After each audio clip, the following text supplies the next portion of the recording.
I'm excited to get to journal together this morning. The day outside is very dreary, though I think I saw a snowflake or two, so that's exciting. But as a result, the lighting is not great in my studio, and it also is a challenge because I don't have my ring light. Women from church are actually borrowing it because we have a Christmas party tonight, and they are going to be using it for a photo booth that they want to set up, which is great, but it means my lighting this morning is not optimal. Let me know if you guys can hear me okay, and if you can see me okay. Hopefully it's not coming through too blurry. I should have all my settings right. Okay, glad to hear the audio and visuals are good.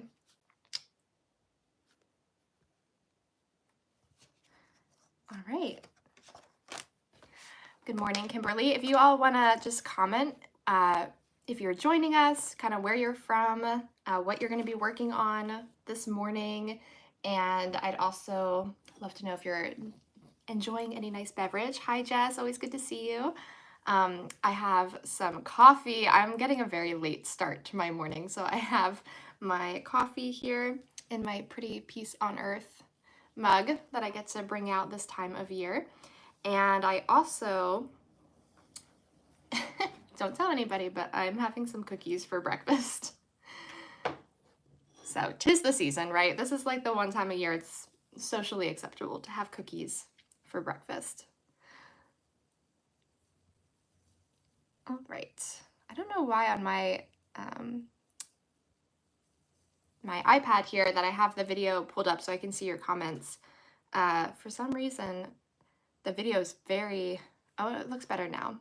The video was very pixelated, so I was worried if that was happening on your end too. 4 p.m. in Germany. And working on your daily journal. Awesome.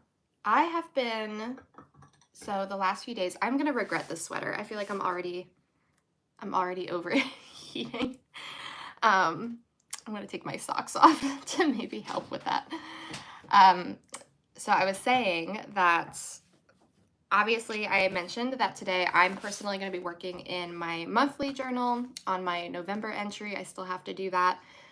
And then, but recently that's because one, I've been saving it so that we could do it together because I always enjoy doing those spreads together, and it's kind of a nice lead in to our monthly journaling club that I recently announced for 2024, where we're going to do this every single month, a live stream hangout on Thursday, not all Thursdays, the first Thursday of each month.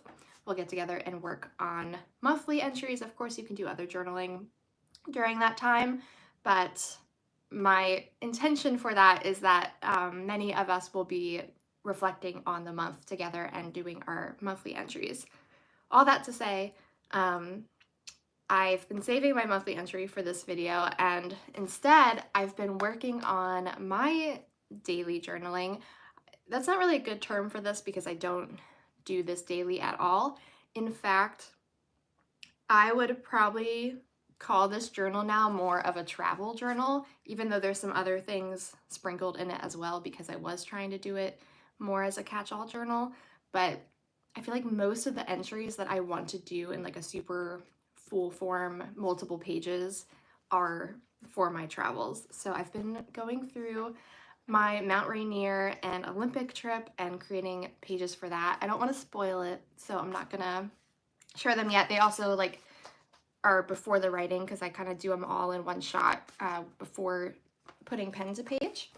But anyways, I've been working on that, so I'm really excited. I'm hoping to get them all done by the end of this year so that I can do a full flip through for you guys of my 2023 journaling in that notebook. But let's turn the camera around and get started. Hold on, Jeannie's being indecent licking herself, so I don't want to turn the camera yet. Jeannie, what you doing? Let me just read these comments. So, oh, you're from Jamaica, JC. That's so great. 80 degrees. Yeah, it's a little different than my sweater weather up here in Pennsylvania. And that's fun, prepping for a white elephant party that you're hosting. I've never hosted one of them, but they're always fun. Okay. Oh, I forgot I stuck these things in here. I put some things in here as the month or as the time was going by that I knew I was going to want to use for this spread, and I just kind of tucked it into here in the page so that way I had it, and I forgot that I even did that for myself, so that's great. Jean, like I said, she's going at it, so she's being too indecent to show on camera. Jeannie, hey, hello. Okay, she stopped. Say hi. All right, so let's get our journal here. Like I said, apologize that the lighting is not optimal. I do have this desk lamp, but I feel like in some ways it makes it worse because it got that extra shine. But here we go. Here was October, which we also did as a live stream. So that recording is here if you want to go back and watch it. Oh, she is feisty this morning. This is not good. Jeannie, you don't need to play with your tail right now. No. You sound like a Tyrannosaurus Rex over there.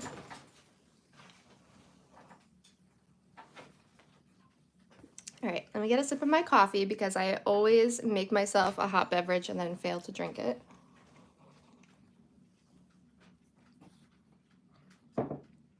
And a bite of cookie. So here is what I was talking about. I put some items in here. So I have this tea that was my favorite in November. I was drinking this all the time.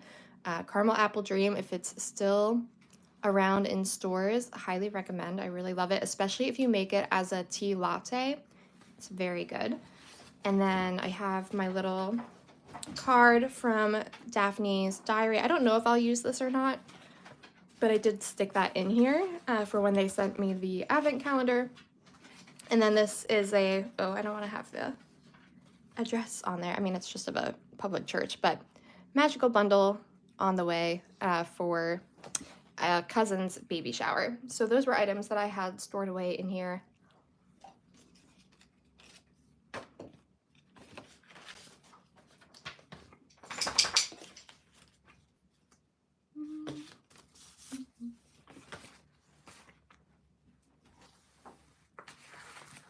And then I have some items from the Outer Banks because we did get to go again this year, which was very exciting. So some stickers that I've picked up. We were there on a Sunday, so we got to actually go to the church there, and that was such a special experience. I love kind of checking out a local church when I'm traveling when possible, and so that was really awesome. And barbecue place business card. We went to the movies in November, so I did grab the AMC brochure that I might cut out. So just some examples of how you can be picking things up kind of throughout the month and then just store them right in your journal or just designate a folder or little letter tray to catch all of your items. And that way, when you sit down to do your journaling, you have all of those items already available for you. I'm going to move you up a little bit so that you can see more of the page. And then I did go ahead and cut or print out some photos that I'm going to want to use for this entry. So I'm going to start cutting those out, and I would love for you all to, like I said, let me know if you're working on anything during today's journal session.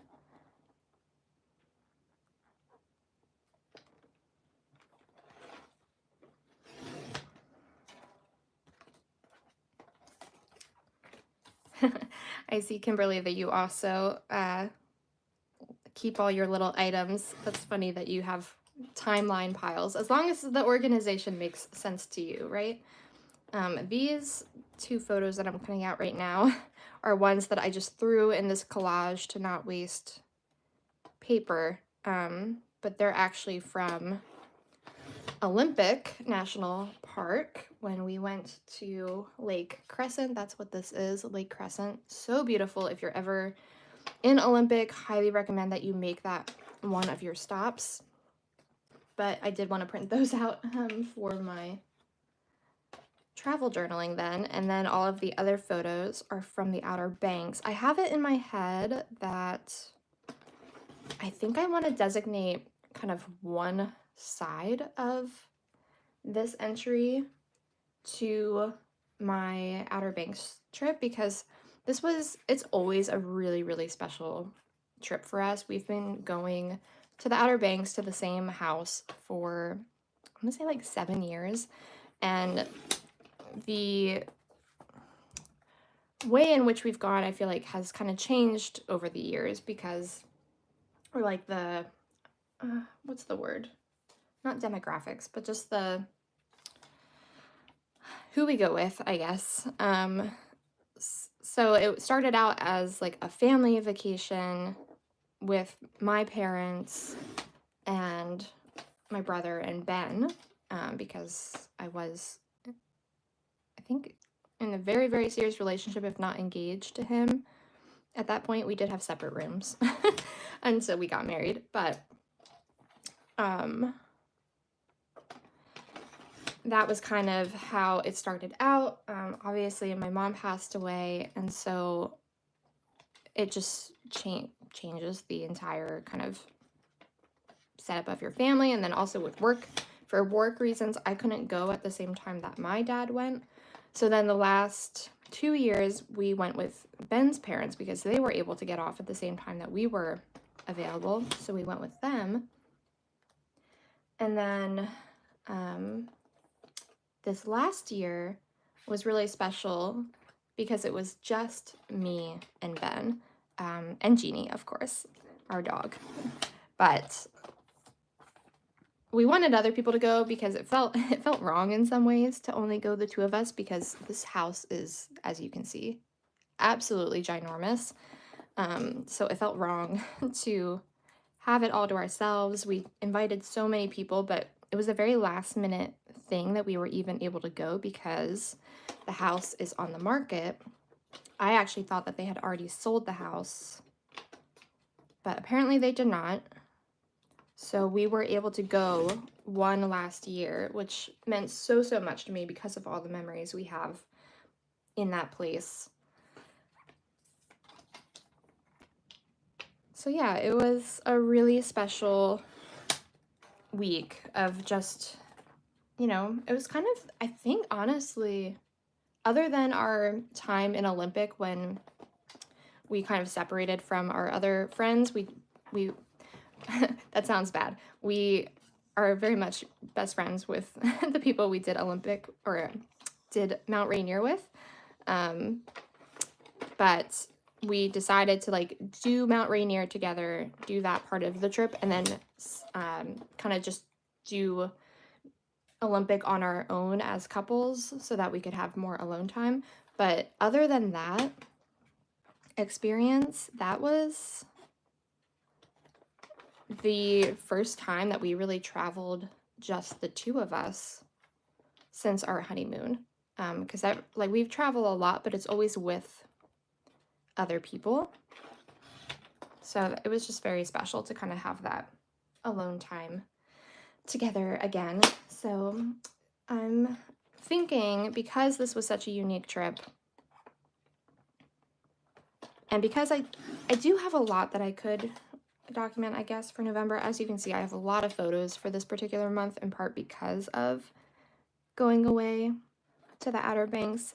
But I'm thinking that I should be able to break it up so that I have one page that is just dedicated to the Outer Banks and the highlights of that trip, because I don't feel like I want to, especially because I'm so behind in my journaling, I don't want to create an entire like set of journal or a travel journal.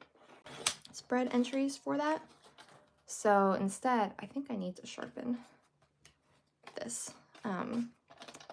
Instead, I think I'm only going to use my monthly journal entry as the place where I document that trip, which is totally fine with me because I really just want to do it more as like a highlights reel anyways. I don't feel the need to do intensive, more deep, long form journaling about it. And that is why I love these monthly pages so much, because it really allows you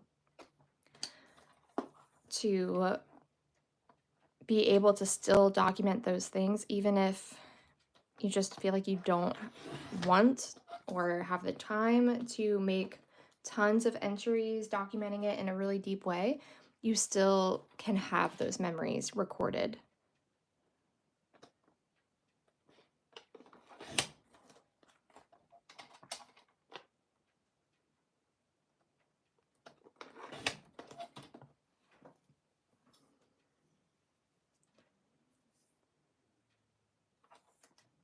That's awesome that you're also doing, yeah, collages is a good way to put it. I guess my monthly pages do end up kind of resembling collages for each month.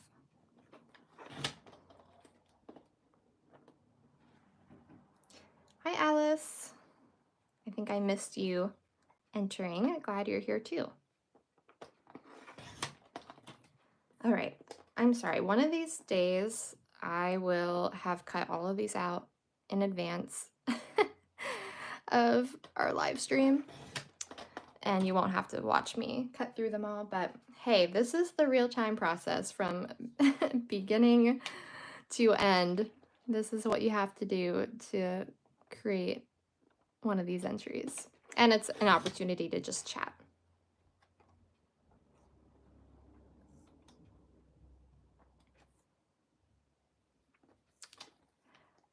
So there's a question about what notebooks am I going to use next year?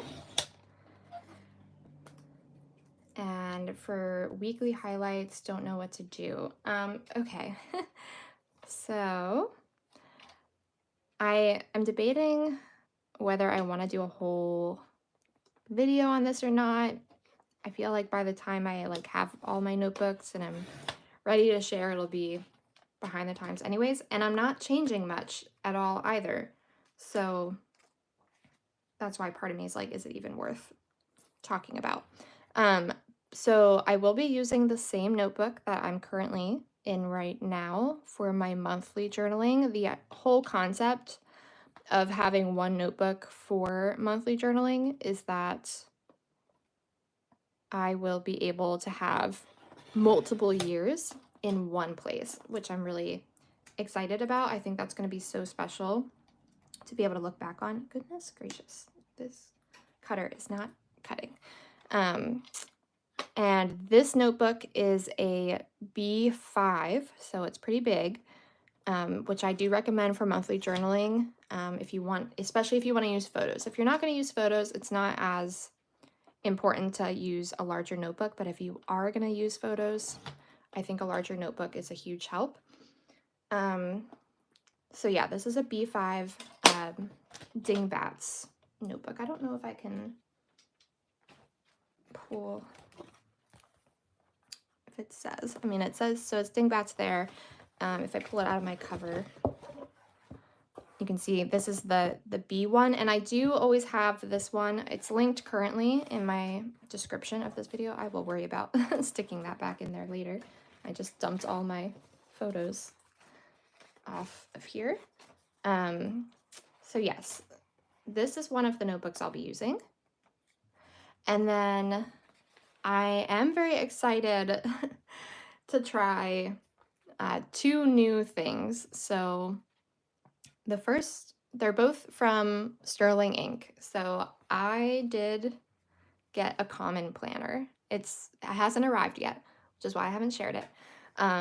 But I think what I want to do with the common planner is use the weekly pages to do planning, I think, and then use the back pages for my like more everyday type of memory keeping, because I do want to get back into doing more like just like what coffee I drank this morning, and you know, like simple days, not just like big trips.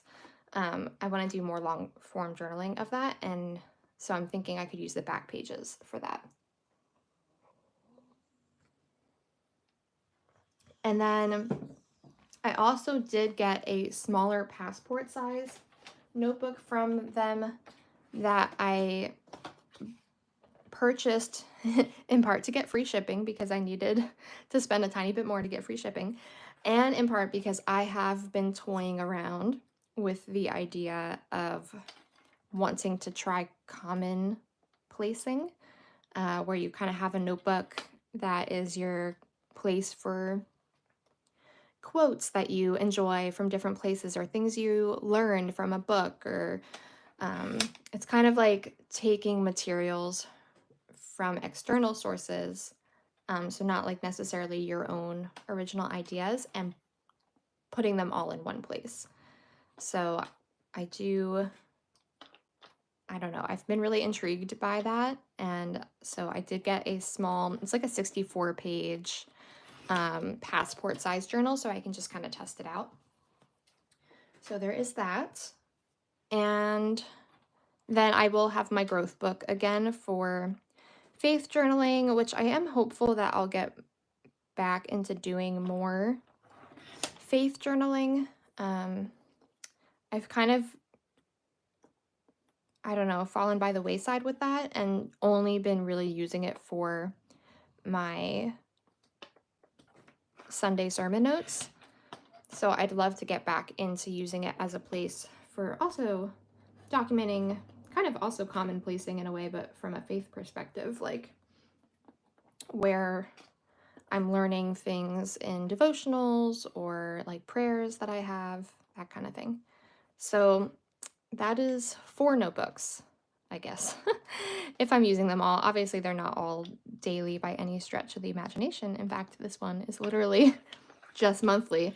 But that's kind of what I'm thinking. Wow, that's a lot of photos. Okay, we finally got them all cut out.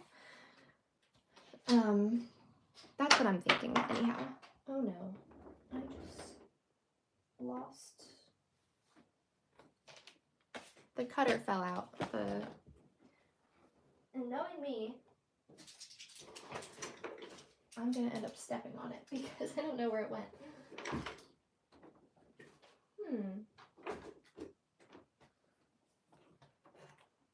Where'd that go? Very strange. Oh, I found it. Okay, we found it.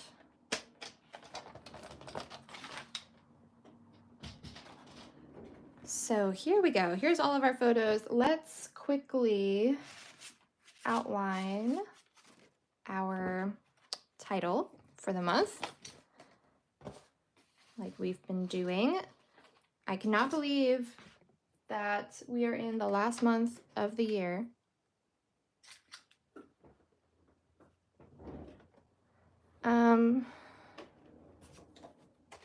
Sorry, so no journal with highlight like weekend, a girls' night, and events. What do you mean like highlight? Like a place where I'm writing down the memories? Because that will happen, like I said, probably in my common planner, hopefully in the back. I was debating really hard if I wanted to use the weekly pages as like short daily entries or if I wanted to actually use it for planning. But I think I want to use it for planning because I feel like I've been in a rut this year where I'm just not being as productive as I could be. So I'm hoping that getting back into planning will help with that. Okay, I think this is the right line. And then otherwise my highlights will go in my monthly journal. Oh, I see what you're saying. Yes, so yeah, I guess you could call this my highlights journaling, where it's not daily. It's just like things as they happen. This is the journal I'm currently in that I think Alice is referencing. So yeah, I have like my Ecuador, these are Ecuador entries. And then I also have like random entries that are just about anything. This is travel. So I think what my plan is that I'm either going to keep using the rest of this journal for travel journaling so that like when I need more room than a weekly size is going to offer for travel journaling, but for like your average just kind of highlight daily entry, I feel like I need more room than that. So I guess what I'm thinking is that my highlights that are currently in that journal will instead go in the back of the common planner. And I lost my place. And the travel entries, if I do any traveling in 2024, which I know I will, like we have our annual kind of ice climbing, mountaineering, hiking trip to New Hampshire planned for January over Martin Luther King weekend, so that'll be really fun. But I know that I'll want more pages and to use more photos for that. So I feel like I don't know, I'm like going against what I've said in previous videos where like part of me feels like just do it all in one place, like just have one notebook where you do everything. But I feel like some of the things I do are so different from each other and serve different needs. And then the problem is when I have it all in one place, I want to do my travel journaling in a very like purposeful, intentional way with tons of photos and to really think about like what those entries look like. So it inevitably means that it takes a lot more time, but then I want things to be chronological. So if I haven't finished travel entries, I basically like it stops me from doing daily entries when it's in the same notebook because I don't want things to get out of order and I can't guess how many pages it's going to take up to do my travel entry, if that makes sense. I don't know. This is very like type A reasoning for why I struggle with, have struggled trying to do that all in one notebook. So what I'm thinking is if I separate out my travel journal entries, which are more like scrapbook style, into a separate journal that will be my like travel scrapbook journal and will be like travel for ongoing until I finish the journal and not just 1 year worth of travel.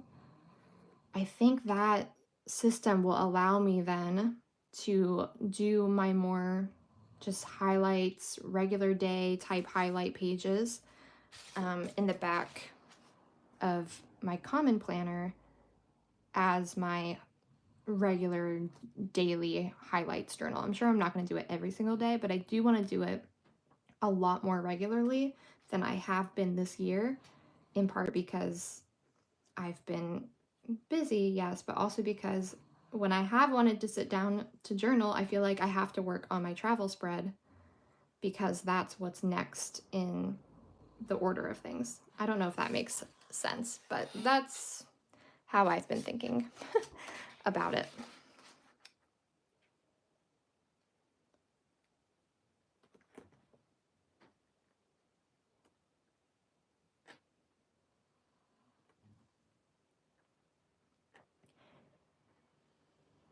And I should say too, the reason that I said I'm not sure if I'm going to continue it in the journal I'm currently in, which is an Archer and Olive, is for a few reasons.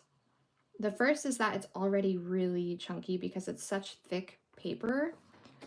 And I added in a lot. Like there's a lot of photos in here. You can see like there's pockets, there's extra tip-ins and papers because when I'm travel journaling, like I have a lot that I want to include. So it's already really thick and I have a good chunk of pages left. So what I'm thinking is that I'm going to finish the travel journal entries for 2023. And then I think I'm going to cut out the back pages that I didn't use and just repurpose them for something else. Maybe I'll turn them into like a book with a journal with a new cover, like using an old book or something.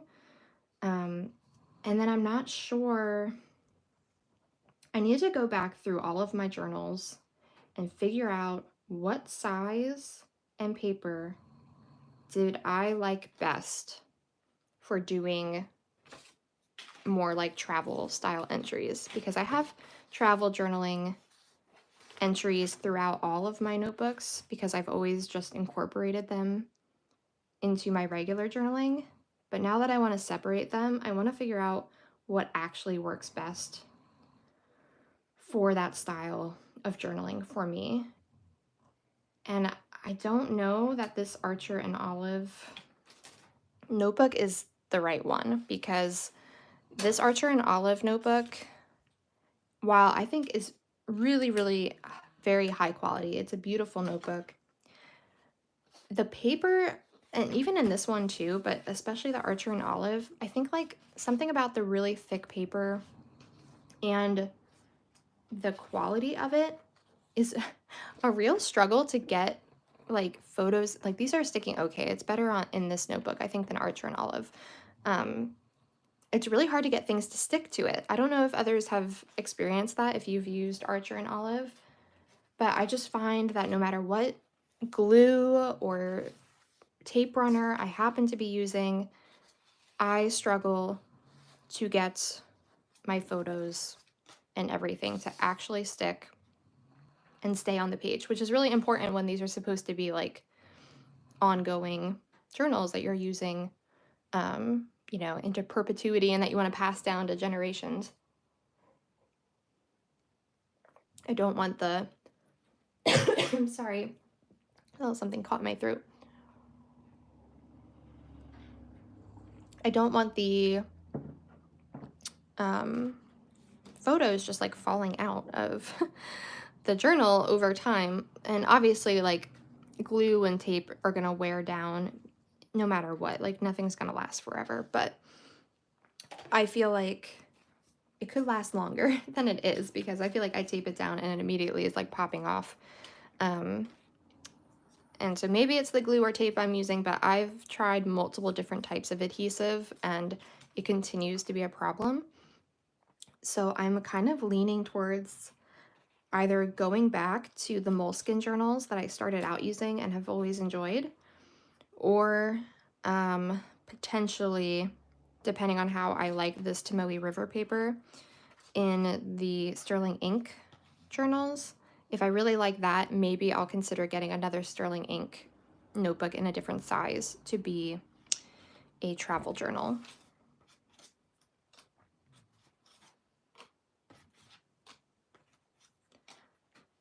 So I'm just separating out the photos into Outer Banks versus the rest of November. So it is a lot of photos. So I don't know, we might need, like I could do just like a fun collage of all of them. Maybe I could do like this one up here because it's the house, and then I could have my highlights. And then down here could just be like a fun collage of all of them. I do like this little starfish photo because that was cool finding a starfish. We don't always, that's actually the first year we've ever found a starfish on the beach, but I don't think it's worth, oh, that doesn't belong over here. I don't think it's worth including since I'm kind of limited on space. I'll put my books. And fishing, sunsets.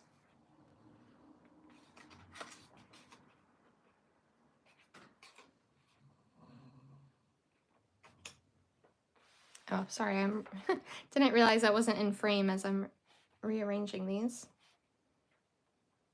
So of course I have like just one too many photos. I mean, I guess I like this one of Jane running on the beach, but maybe I don't need it. That's true. All right, you're right.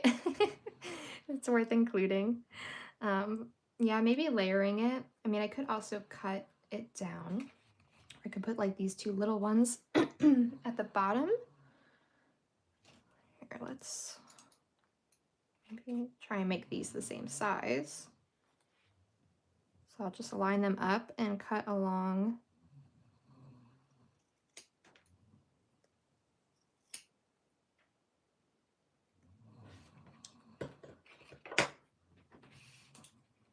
So it could be like this, or it could be,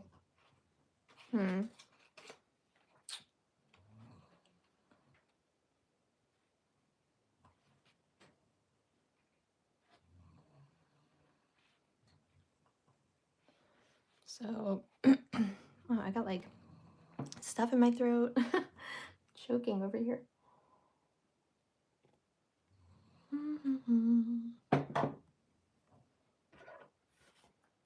This is going to be a very, very heavy photo.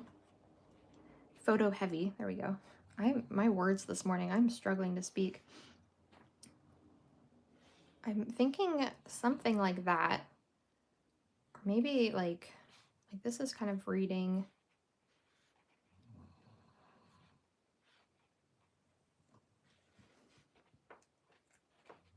Because we love reading in the Captain's Watch here.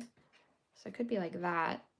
And maybe like the highlights are just throughout the page instead of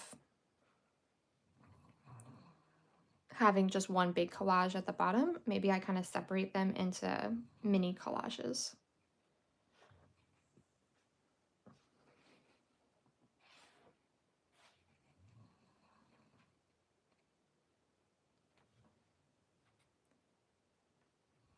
Okay.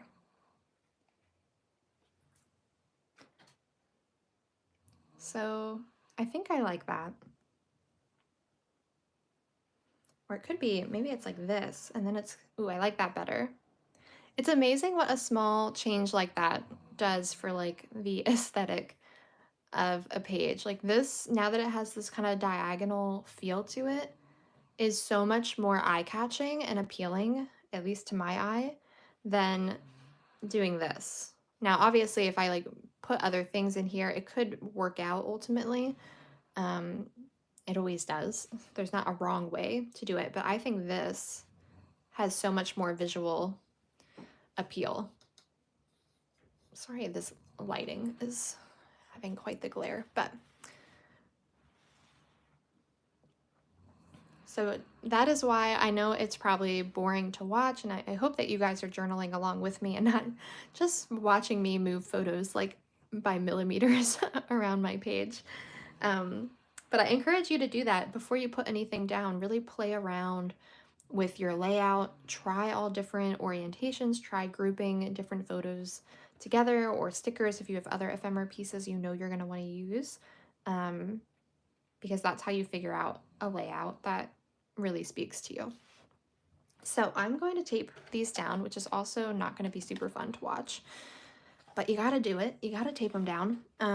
And I do have a refill in my Teresa Collins Xyron Mega Runner again.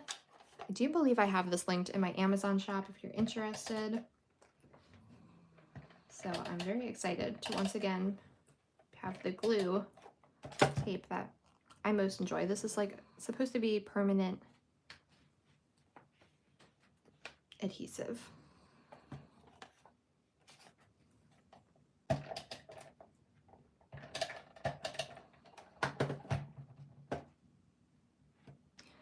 While I'm taping these down, I would love to know from all of you.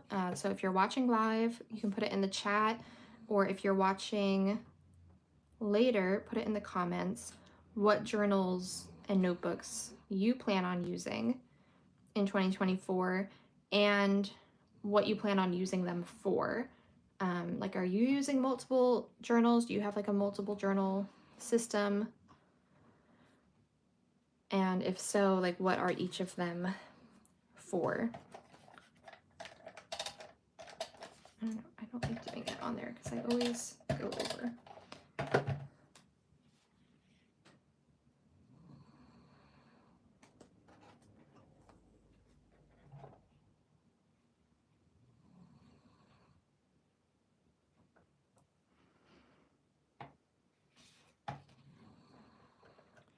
I'm gonna trim this photo just a little bit so that it's more of a similar size as the other.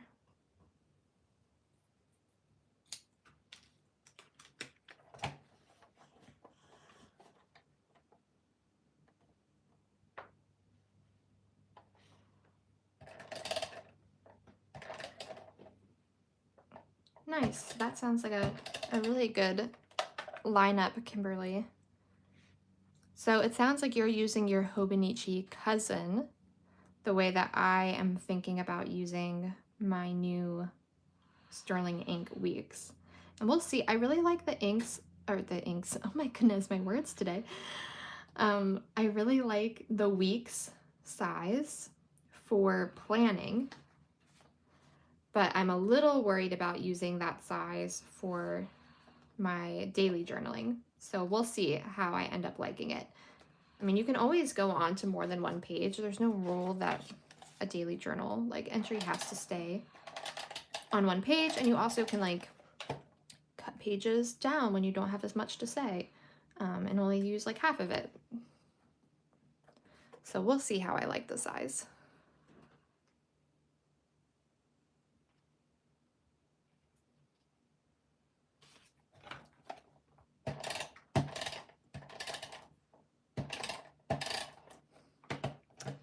And Jess, you're going to use an A5 HON. I don't know if I know what that is. Han. Is that a Hobonichi? No, that's not a cousin. I don't know what that stands for. I obviously am not as well versed in the planner community.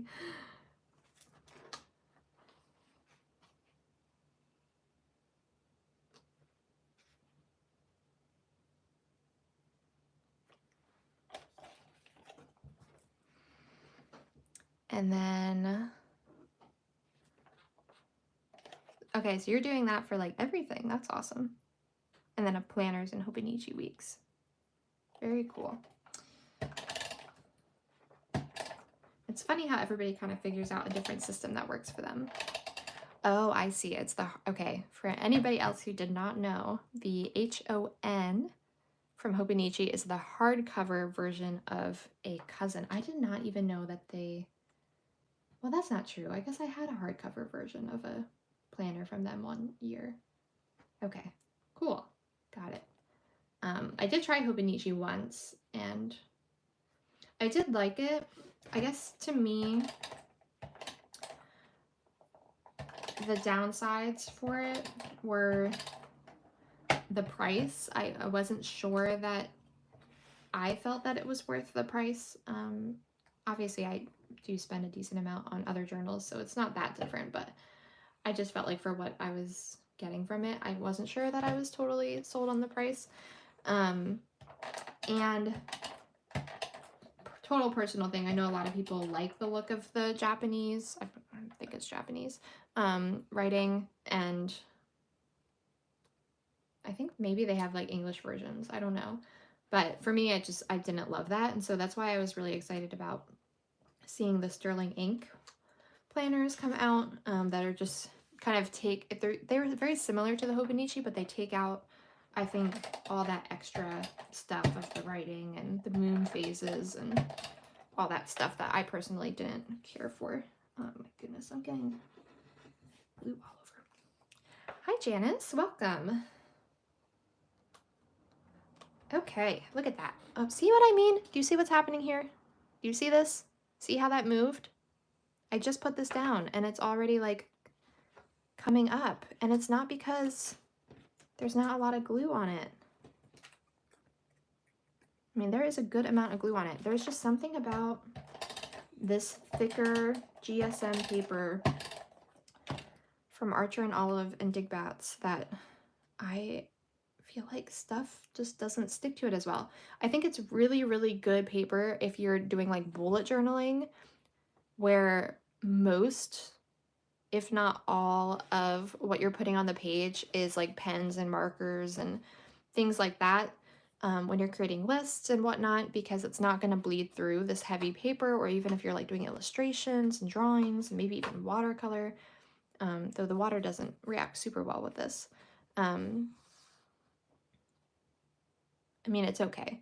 But yeah, it's great for that type of journaling. But as soon as you're trying to like stick photos or die cuts, and even sometimes stickers, depending on the sticker brand, it like does not stick to it. I don't know what the issue is.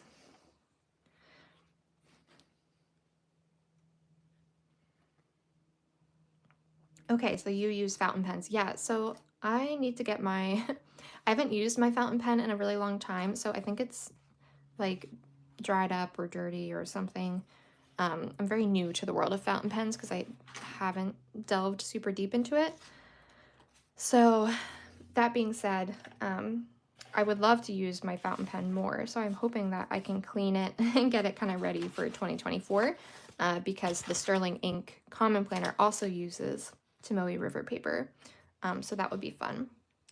So maybe I'll stick, okay, these are the things I have from, see, like this is too, I bought this. I actually paid money for this sticker. This one was free, but I paid money for this, so I want to use it.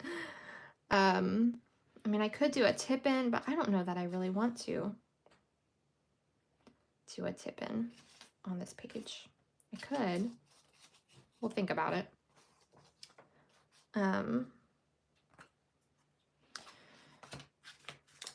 But I also have like this historic chapel. So maybe I should do a tip-in, because I could do like this and then like this on the back or something.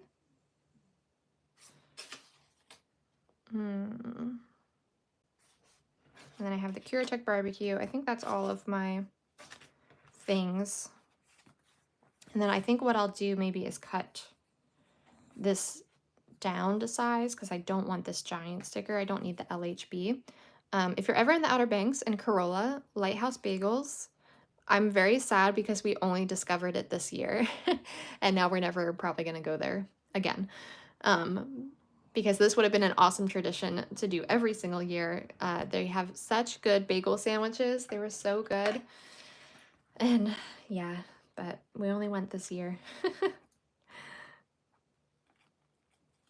So it was sad being like everything is the last when you're down there, but at least this time we knew it was the last, because when we found out they were selling the house, we thought that last October or November, I think, when we went in 2022, we thought that was our last time, but we just didn't know it, which would be really sad. So it was a blessing to be able to go one last time.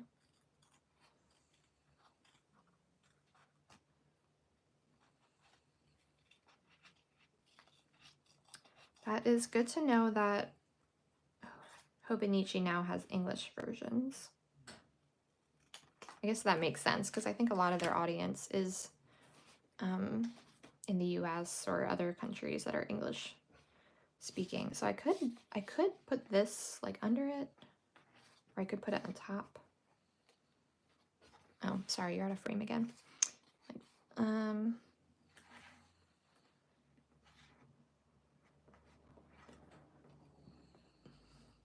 kind of like that.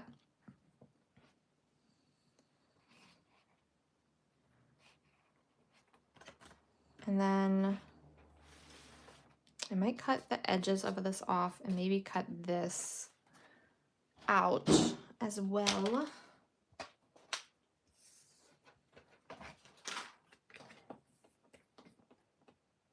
We always go to this barbecue place on our way down. It's called Curatech Barbecue.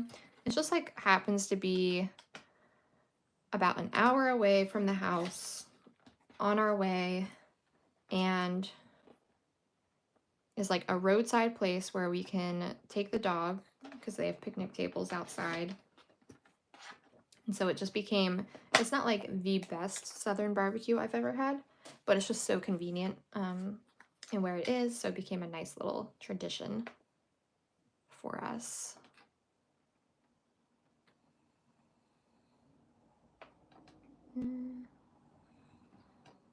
Okay.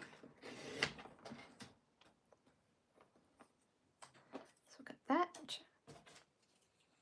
And then I'm gonna cut this.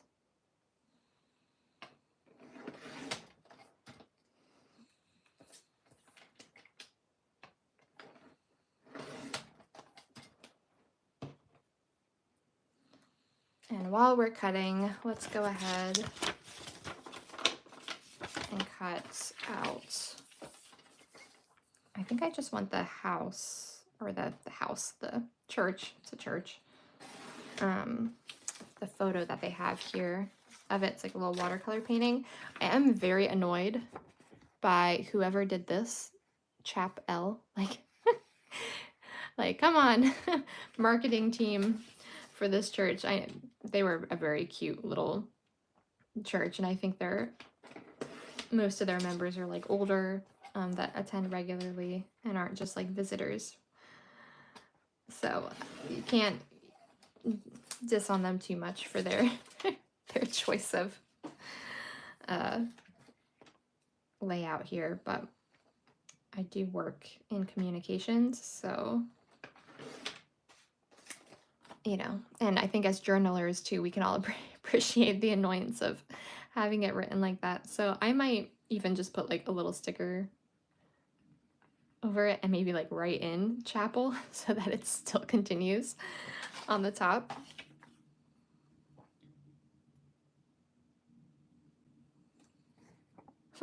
That's cute. I didn't see this until just now. It says, no vacation to the Outer Banks is complete without attending a service at the Corolla Chapel. The above quote was written in a rental house guest book. So that would be cute to include, but I don't have a lot of space. And technically, this is the first time that we've gone to the chapel, despite having gone to Corolla, however you say it, for many years. So I think we'll just leave it. So I'm gonna put the house there, and then the Island Bookstore, and maybe we'll do like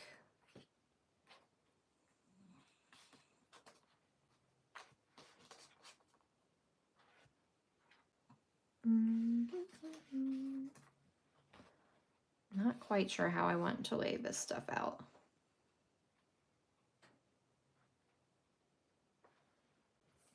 I could use this as a place to talk about like our meals, because we cooked every time.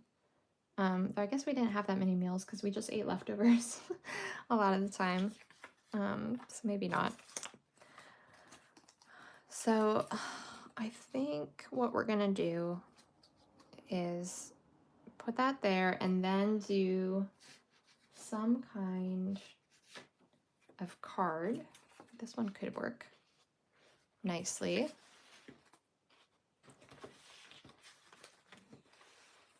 To be our tip-in. I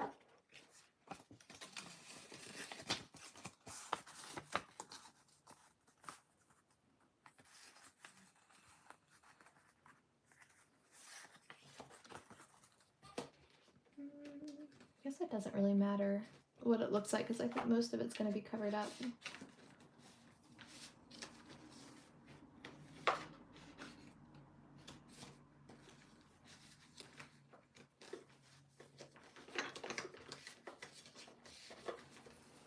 We'll just go with this.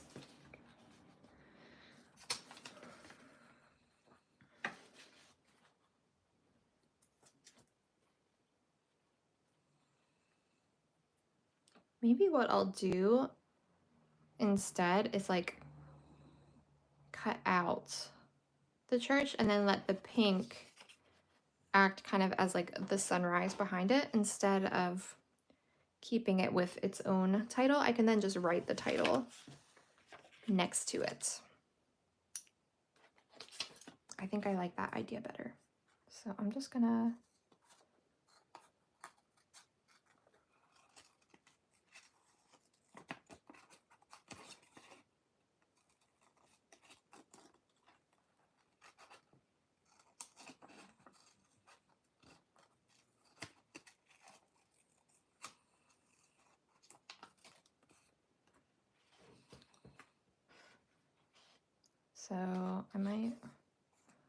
I'm gonna cut off these purple edges too, so that way it kind of blends in more.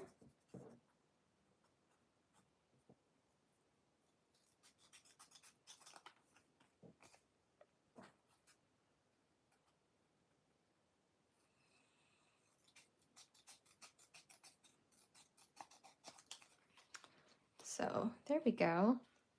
Yes, I think that is better.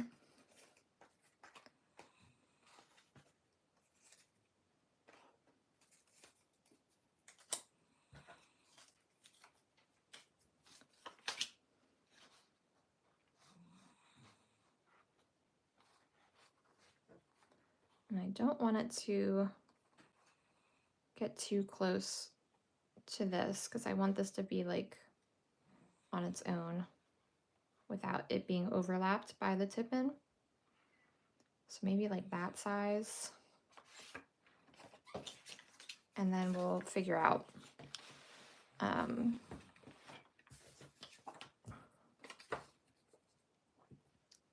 putting on the sticker on the back for the bookstore.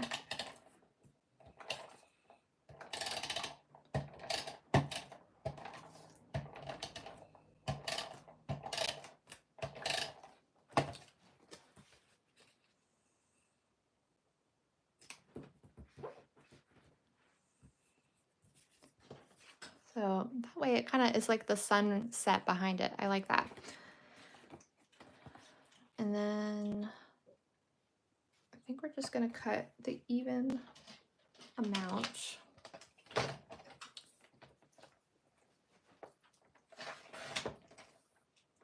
we go. Perfect. Oops, sorry. I just hit you with the paper trimmer. Okay. And then we'll put this. I'm going to put this on the back, and I think I'm just going to trim off. I'll center it and then just trim.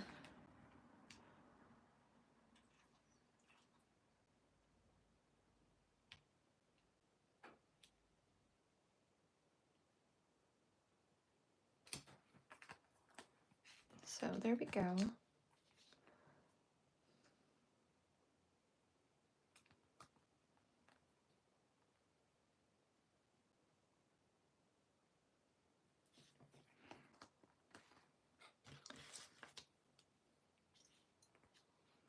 And then we'll trim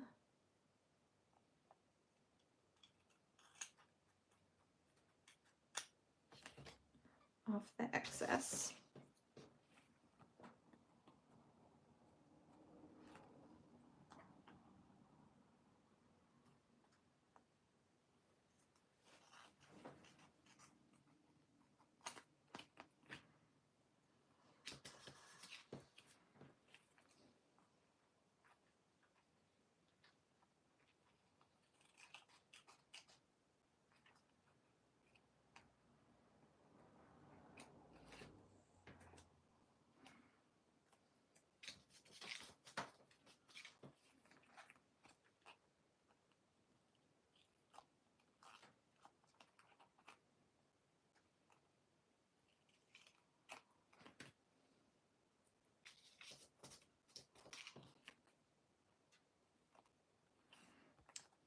So there we have it. I just trimmed off the edges that went over the card, and then on this side we have the church, and so then that'll just go right up there next to the house.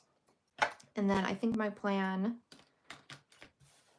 is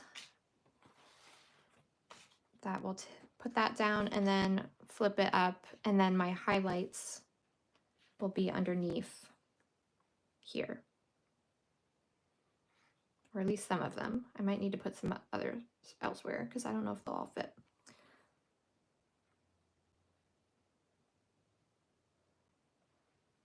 So let's, well, I don't know. I might want to back that with something, so I'll wait. Well, whatever. We don't have time. We're just going to put it down. Sometimes I get a little too in my head about wanting to do creative things rather than just putting things down on the page and moving on.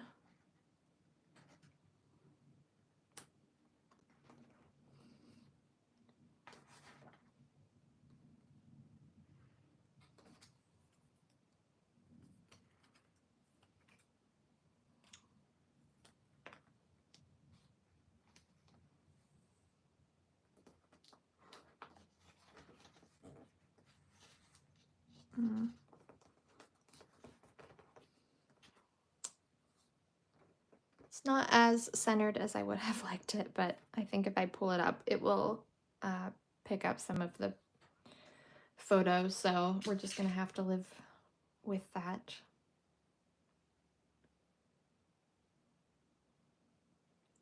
And then we're gonna put this up here. So let's think about what washi tape we want to use. I do always like, this is like one of my favorites. I go to it all the time.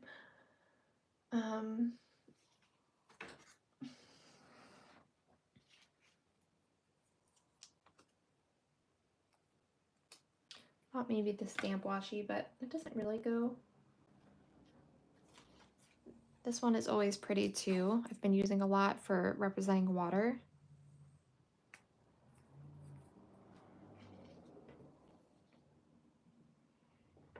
I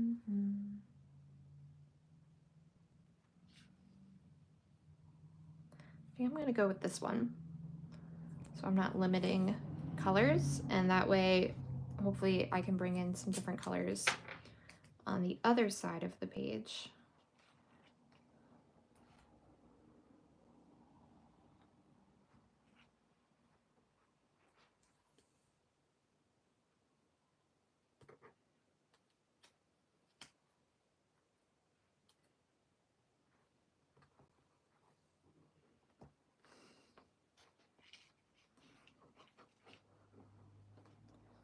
So, and then flip it up. And on this side, I'm just going to use some plain tape to reinforce it.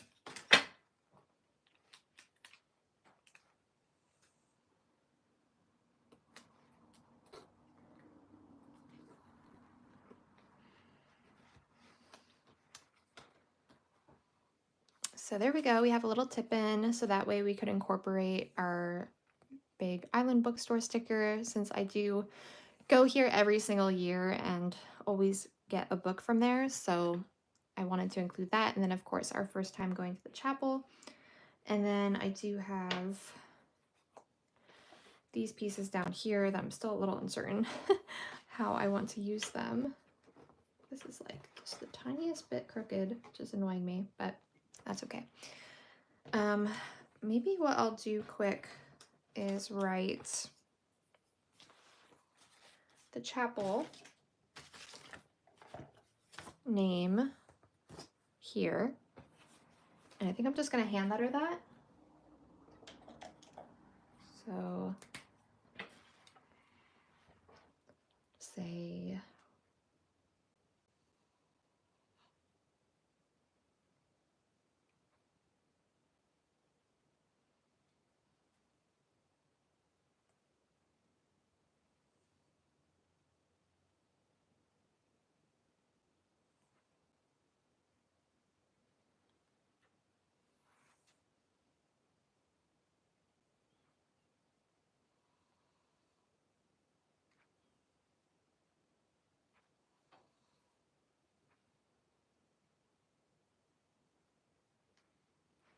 Corolla Chapel.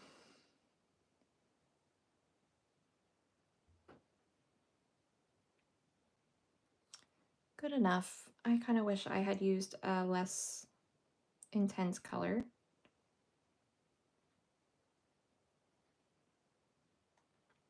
I like add some seagull, like very basic long M, you know, bird silhouettes. I'm hoping that they look like seagulls and not like vultures are surrounding the church. They're meant to be seagulls because it is a beach church, you know? It's near the ocean. I think that helps with the birds. Okay. They're not vultures, they are seagulls.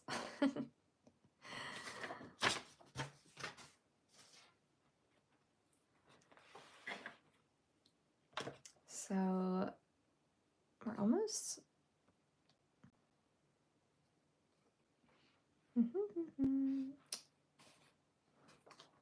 Maybe I could do like.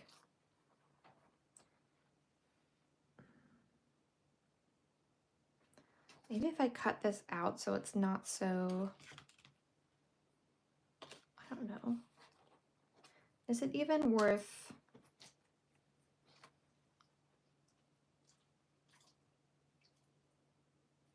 I'm debating, is it worth like having this version from the sticker, or would it be better to just write Lighthouse Bagels in my list? Maybe if I like.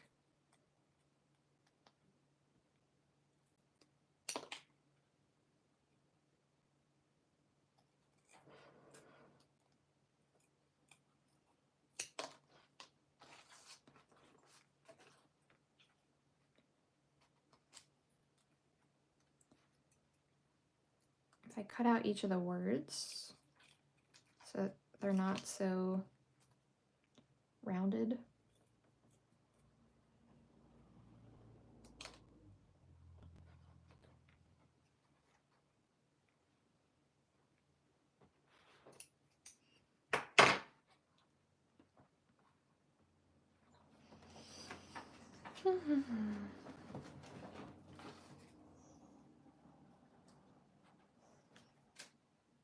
I might just take out bagels and just say like Lighthouse and then write bagels, barbecue, and just use them as fillers in my list. We'll see. I do want to write highlights here.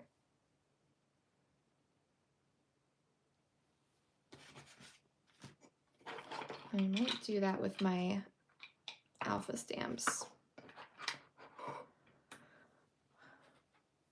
which is always a little bit of a pain, but the effect is worth it. Definitely faster to just write the word highlights, but I do love the look of the stamped letters.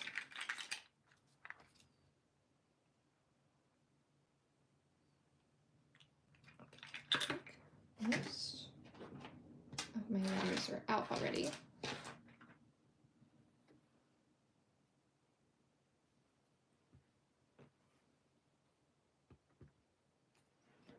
So let me make sure. Okay, so as long as it's past this line, I want to make sure that it's not peeking out at all.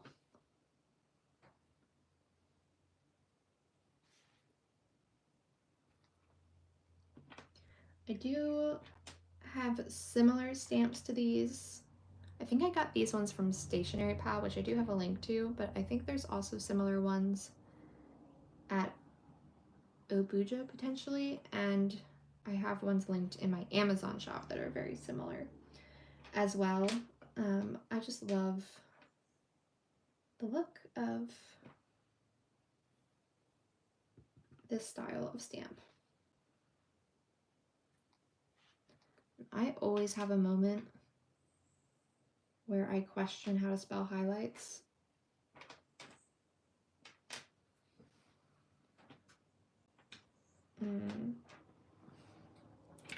Like it is H-I-G-H, right? Like sometimes I'm like, is it H-I? and then just lights. But I'm pretty sure it's high and then lights. Where is my L? Okay.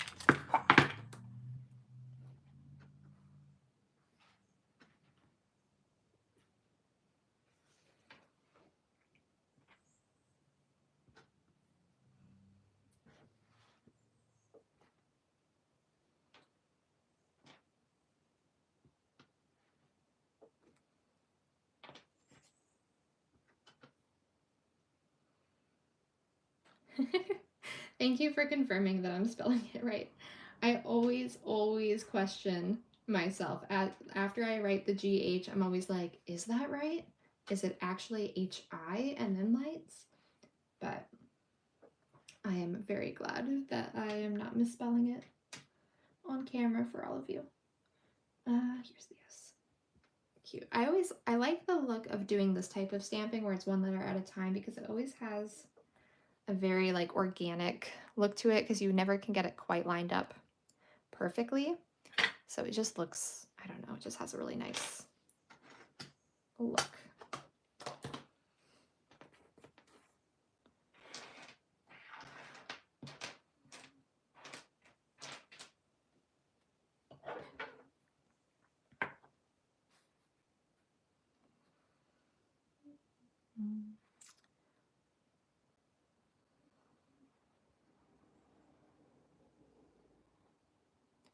So maybe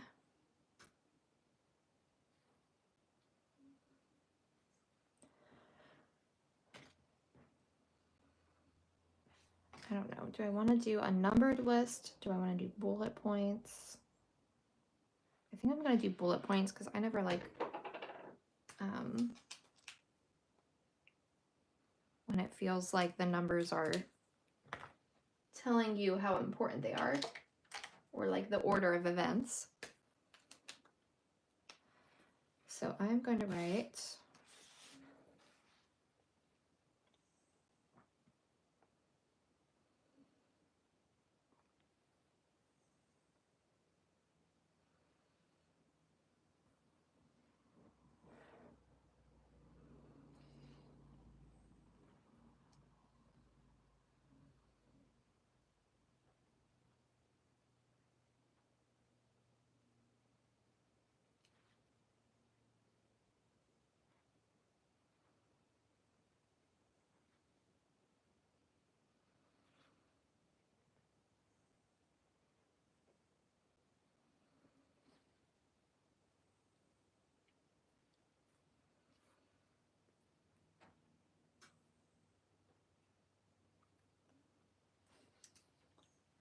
So we listened to Little Women on audio, the like radio, what is that called? Radio Theater Family,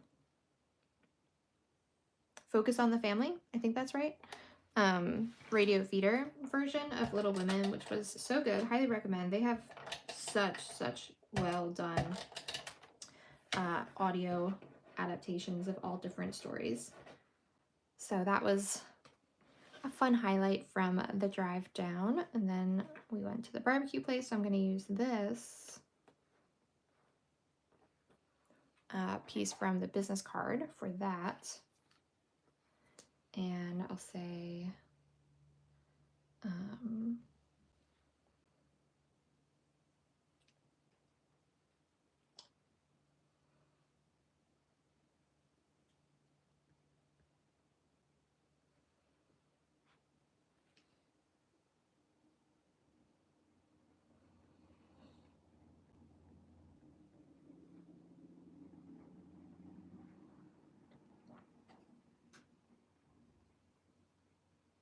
some of the highlights from that: roast chicken and fried okra, because you are in the South.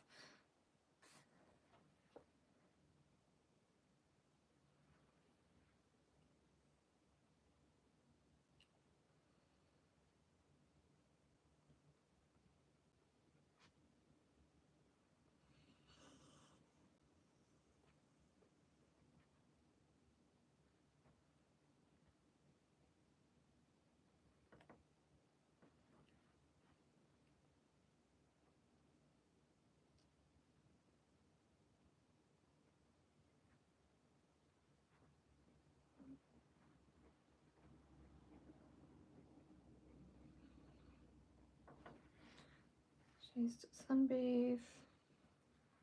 I'll probably continue this list then, but I just wanted to show you how I'm integrating the little pieces from the business cards and stickers that I had.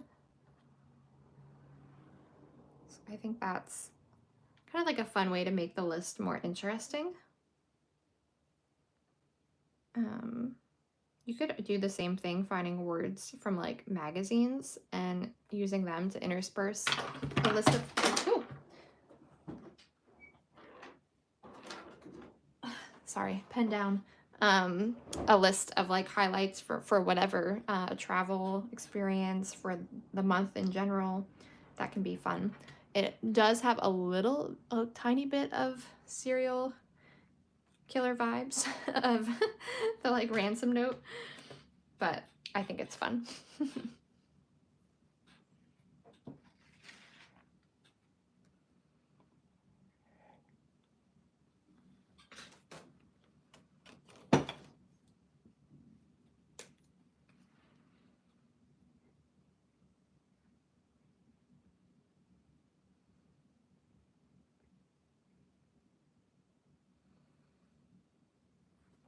So Lighthouse Bagels. I'll also say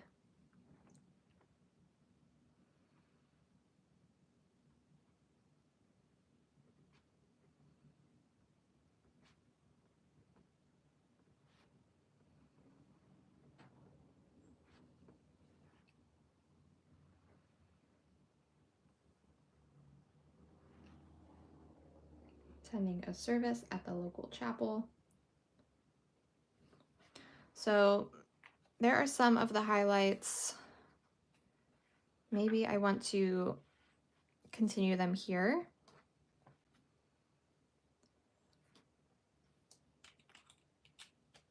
And down here potentially, or I might just use this as a space to write too. Like that also could be nice to just do some long form journaling on my monthly spread. I don't know, we'll see. I'm gonna move on to this side of the page for the time being, for the sake of time, and as I think about how I want to maybe either continue doing a list of highlights, other things that stood out from this trip, or I might just do some long form journaling about likely our final trip to the Outer Banks. I love the Outer Banks, but without having the house essentially free, I mean, it's not free, but we pay a very, very, very, very reduced cost because it's owned by a family member. So with them selling it, I just don't foresee us going there again. Yeah, I just don't think it's worth our time. I just realized that I got a sticker from this cafe that I went to called Amanita, which is like the Latin for the like mushroom genus, I want to say. So I thought that would be fun to include, but I think I left it downstairs. So maybe I'll save it for another day, in part because I will definitely be going back here. So maybe it'll be something I use in December or next year if I reference going there again. These are photos from making homemade ravioli with my best friend, which also I think is becoming a new fun tradition for our Black Friday shopping when we do that. So I love those photos. This is Thanksgiving, and then decorating for Christmas. This photo came out really dark though, of Jean by the tree, so I might not use it just because of how dark it is. And then this is a really sweet photo of my mother-in-law and my niece from Thanksgiving too, so I might put those together. And then the other elements that I told you I have this from the baby shower that I went to. Sometimes, though, using things like this, I feel like ruins the, I don't know, the aesthetic of the page, because it's like, obviously the rest of it is not by any means Harry Potter themed. I think what I might do is just cut out the owl and then write about the baby shower. So I feel like the owl is also just fun and fall-like on its own, but then when you think about it and read it, then it will become clear, like to me at least, that it was the Harry Potter themed baby shower that I went to. But otherwise it'll just look like a cute owl on the page.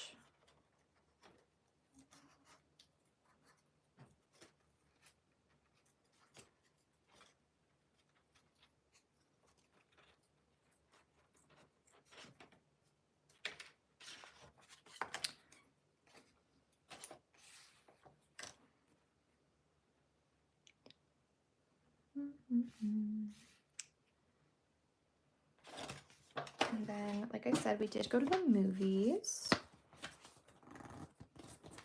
It's like all information on the inside. So I think I just want to cut out this little AMC Movies logo.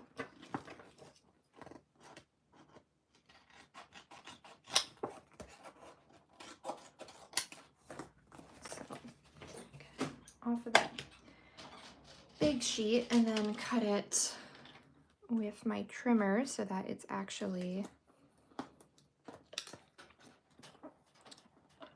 straight. I wish I could cut straight lines better with just regular scissors, or that I didn't care as much, but unfortunately I do care and I can't cut straight lines. So hence my love of the paper trimmer. So then we have that.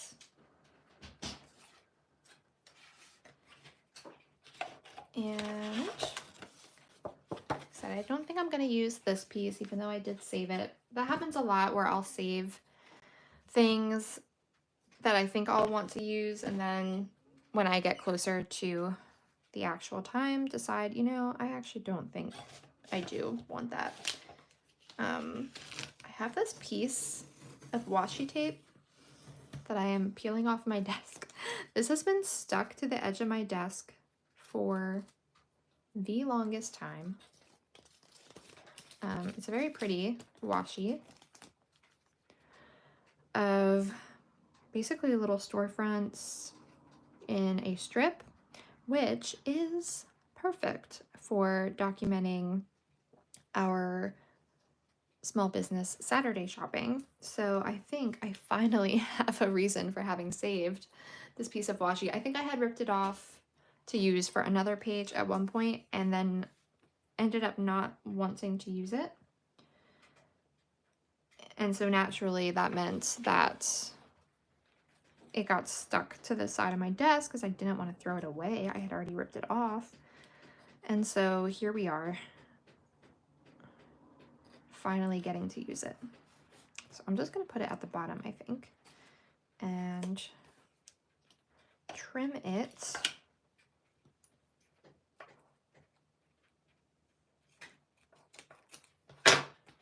right at the gutter.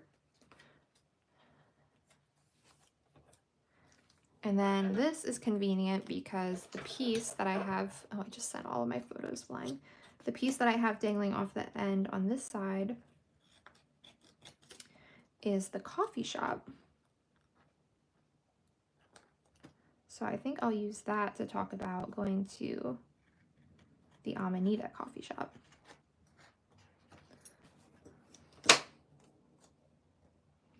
I don't know if you can read that, but it says coffee shop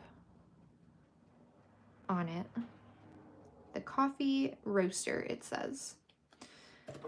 So it's a little storefront of a coffee shop, which is perfect.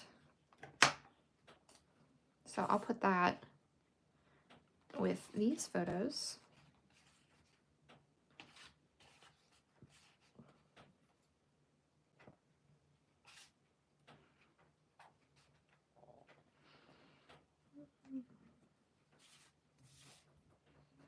I don't know, maybe I want this.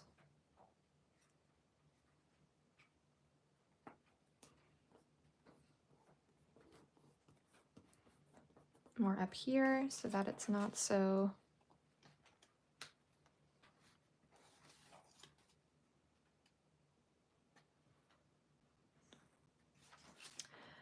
actually that just made me think.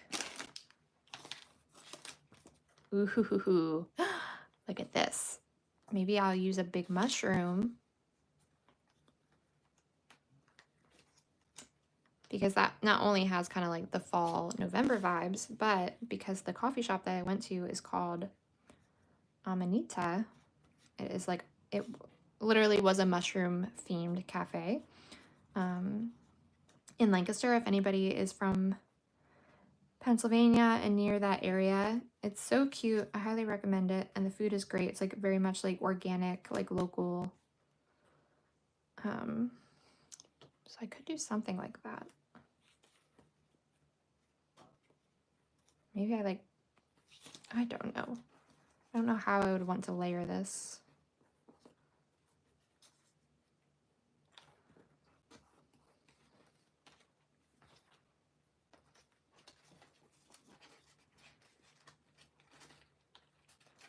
Okay.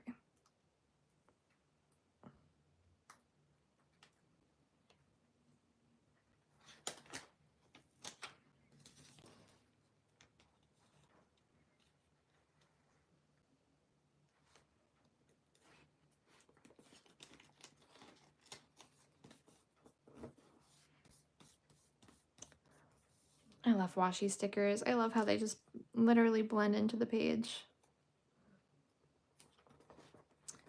Okay, so there we have that and this.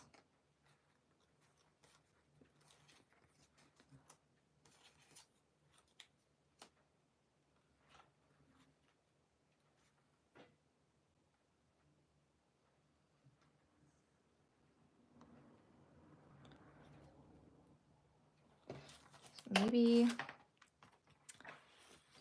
maybe we do it like this.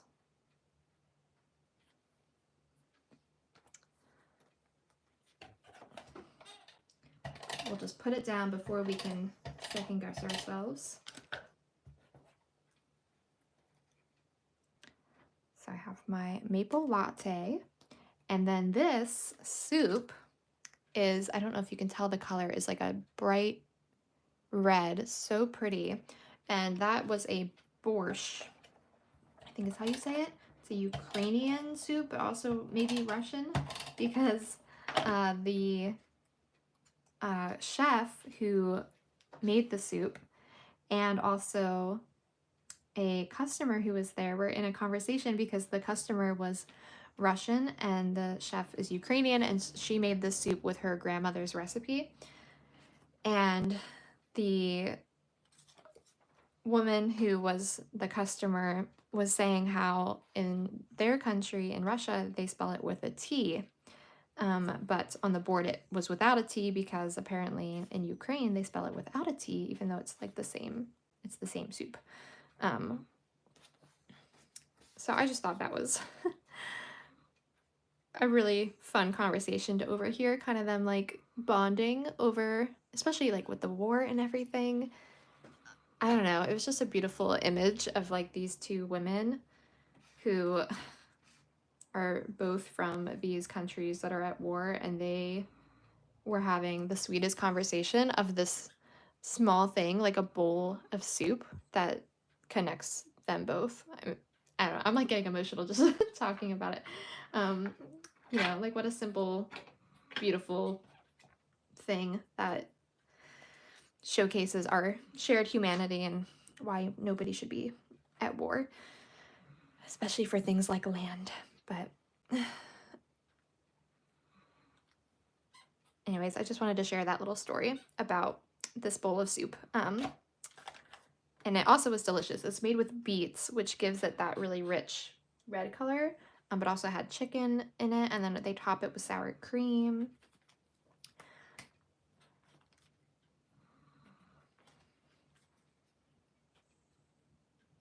So I'm gonna write it without the T because that's how the restaurant spelled it.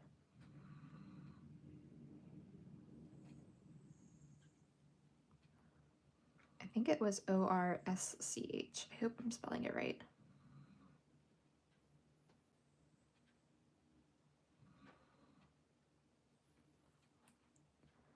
They called it a stew.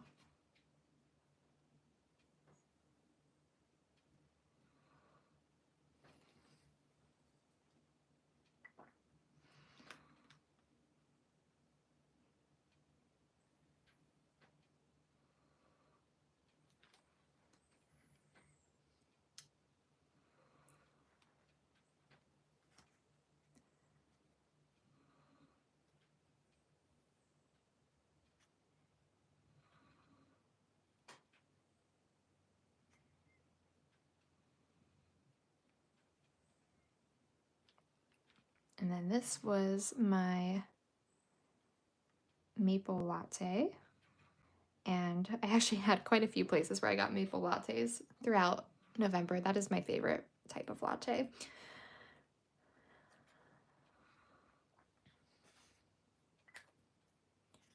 And then maybe what I'll do is kind of make this all one piece, and I'll follow the curve of the mushroom cap and use that to write new favorite spot, and then I'll say the title. New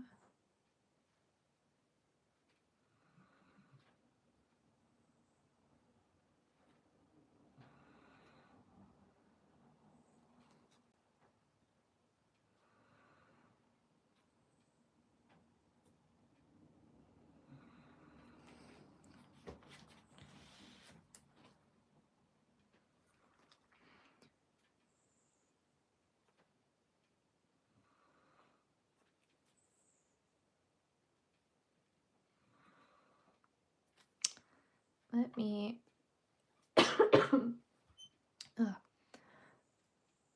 I want to make sure that I'm spelling the name right. Amanita. Yeah, it is.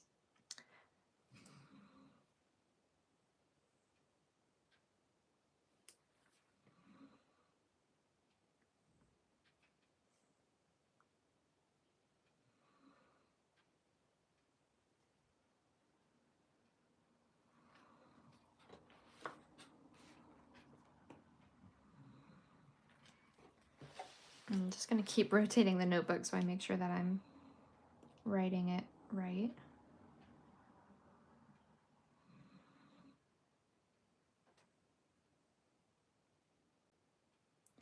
Oh, neat that you studied Russian. Yeah, I'm sure I'm pronouncing it incorrectly. I don't know about what's proper for spelling. And yeah, the spelling that you shared is way beyond my it's like a whole other alphabet. But I can say that it was very good. So my new favorite spot, Amanita Cafe, with my latte and my borscht too. I really love the look of lettering following the curve of a sticker or photo. It can be like a fun, visually interesting way to add something a little different to your page. So definitely recommend giving that a try if you've never done it.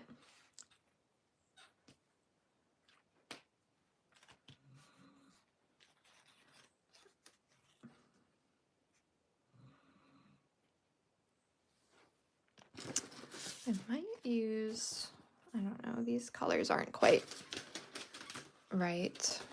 Maybe it's too small anyways. I was thinking to like write baby shower and just like kind of stick it in this corner up here.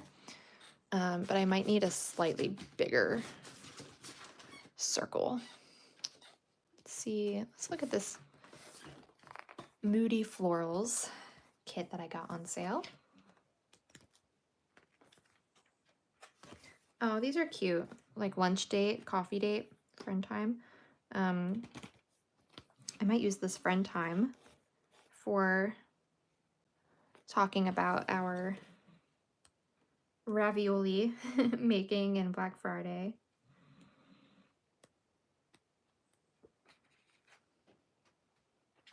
I could use one of these. This could work nicely. A celebrate sticker with this, and then I could just write like baby shower.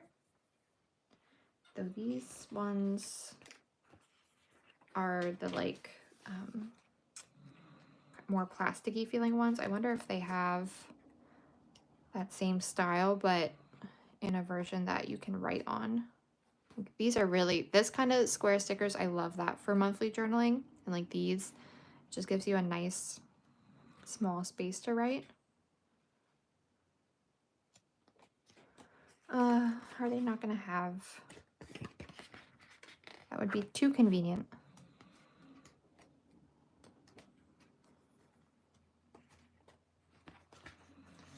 All right, do one more quick pass. Yeah, I think those are the only ones. So I could, maybe I'll try and write on it with my,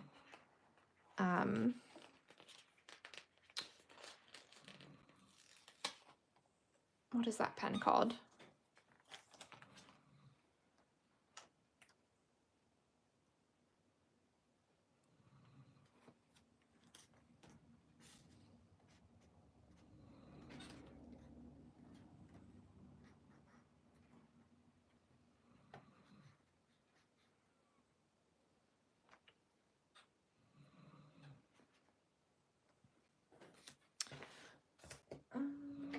This one, my micro perm, that's what it's called, the micro perm Secura pen, which is supposed to be able to write on kind of more difficult surfaces that you wouldn't typically be able to write on. What just happened to my owl? Oh, here it is. I lose things so quickly in the process of journaling.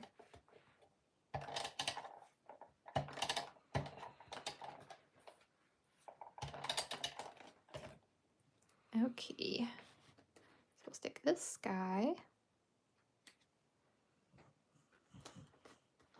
up here. Oh, sorry, I didn't stick that down in frame. So our little owl friend, and then we'll use this to write great.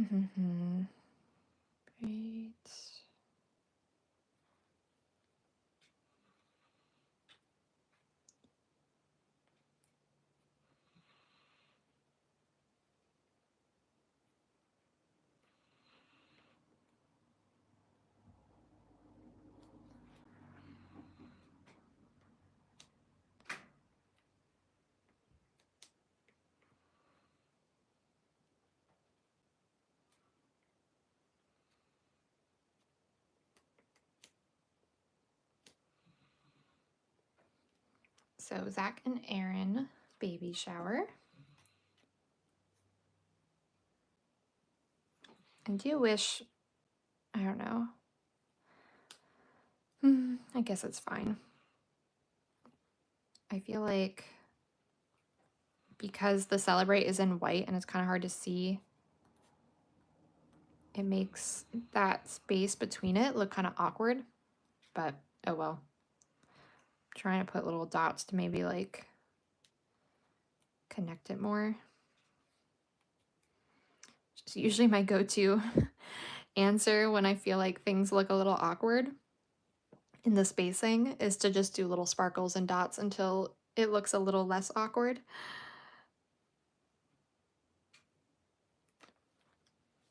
So I don't know if that helped, but there we go. Okay, so we have the baby shower, feeders.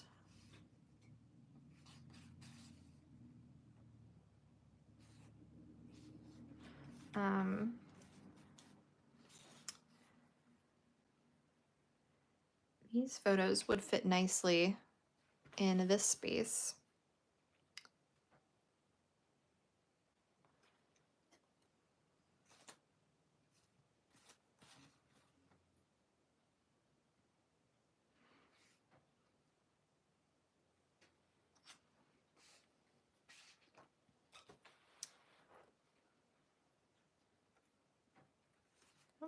I don't know if I want, maybe I'll do it like this and then not overlap it.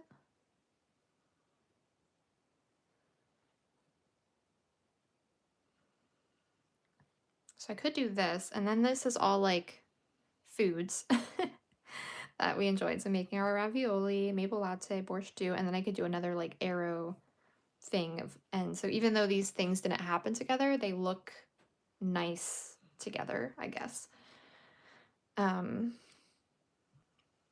Yeah, I kind of like that layout. So I'm gonna just stick those down.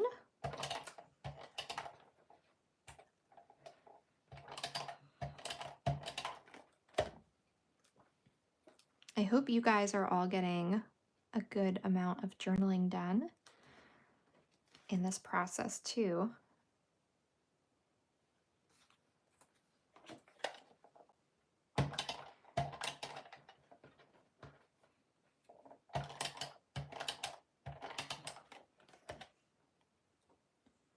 I'd also love to know in the comments if you all are planning on joining the monthly journaling club. It's not like an official sign up or anything, but just if you plan on participating, if you're going to try monthly journaling, whether that's in a separate notebook like I do it, or if you are going to just kind of work it into your existing planner or journal that you're already using. I'd love to know. I'm really, really excited about making it more of a community activity.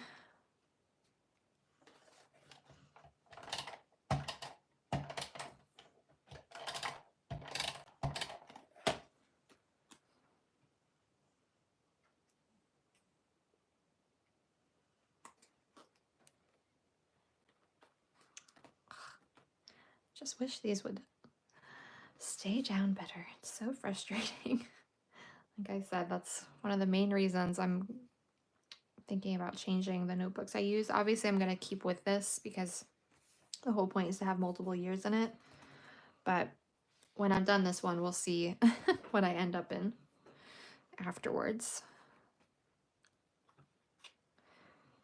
Just because I use so many photos. Like, photos are always going to be something that I personally want to use in my journaling.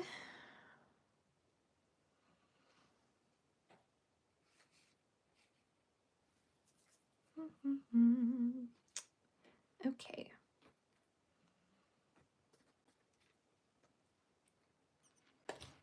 Now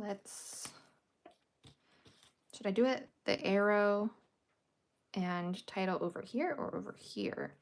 Maybe let me first, before I write that, that will help me, is to put this sticker down that I wanted to use about friend time. So do we want to do like black friend time or this yellow friend time? I kind of like the yellow. It brings in some other new colors. Not new, but it plays off of some of the colors that are already on here. So the question is, do I do it like here or here? I think here's better.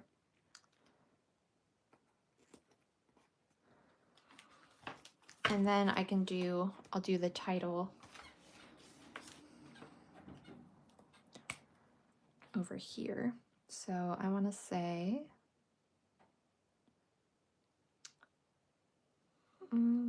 butternuts.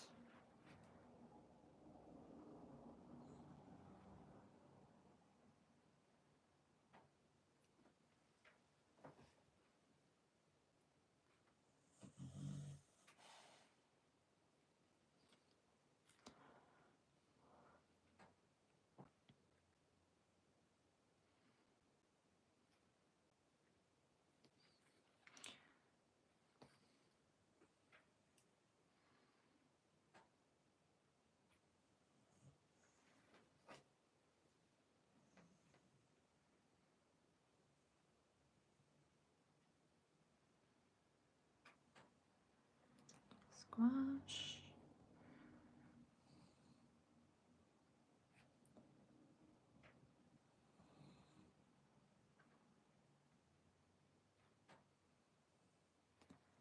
Ravioli, but the important part is that it's from scratch. So we literally made it, like we made the pasta, we got a whole butternut squash and roasted it and pureed it to do the filling. And we made a sage and butter sauce.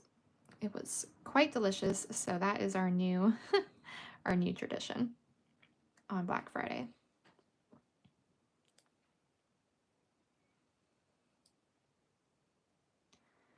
To figure out how I want to do my arrow. Yay, that's awesome, Janice, that you're going to do it in your daily journal. And Jess, I would love to see you participate in your B5 notebook. I think that's a great idea. I think it's just a really fun addition to journaling if you already do journaling. And it really does help you to not feel guilty if you get behind in your daily journaling or get overwhelmed and miss a few days, because you know that you can like have it represented in your monthly journal at the very least. That's what I love about it. Okay, butternut squash ravioli from scratch. We have all our little fun arrows for our friend time. So that is super adorable.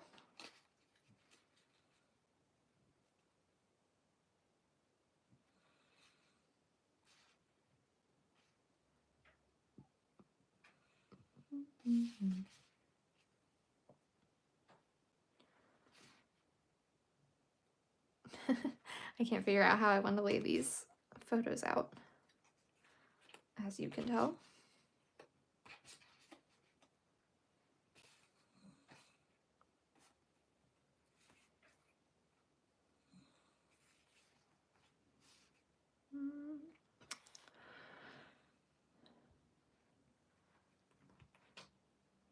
I think I'm just going to put this down here.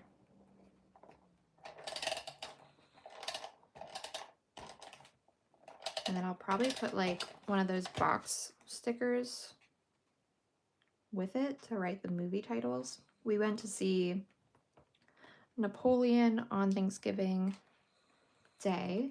And then we also, well, I went to see, Ben didn't go with me. I went to see the prequel Hunger Games movie with some friends. It was okay. I was glad I went to see it. It was fun, but I definitely, I don't know. I think because you kind of know what's going to happen with the characters, because it's a prequel, it's like less exciting.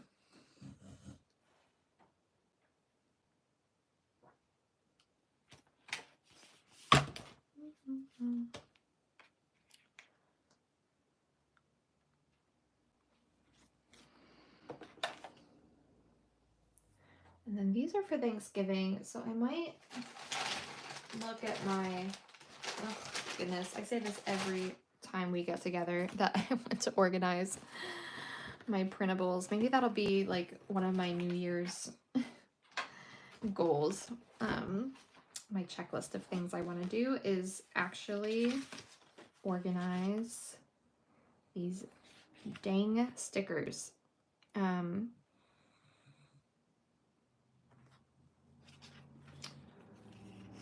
So these are all fall from the Autumn Delights collection. So let me see if there's anything.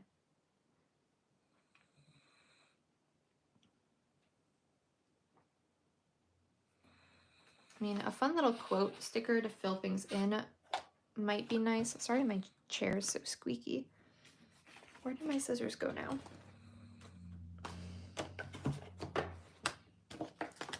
Okay, I found them.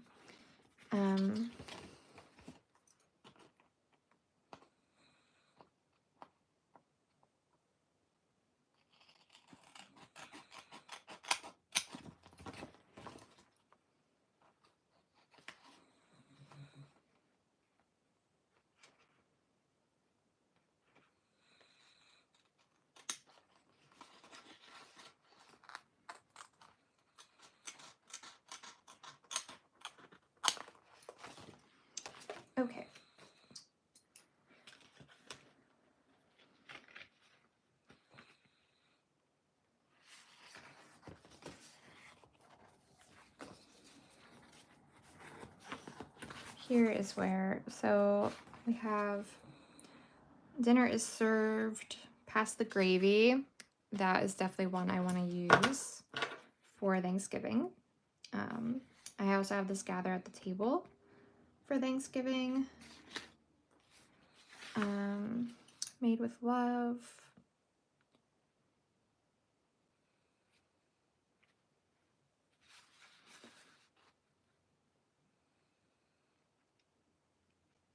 Any of these could be fun to use. I mean, they were designed for joyful gatherings, so I kind of had Thanksgiving in mind for these ones. I'm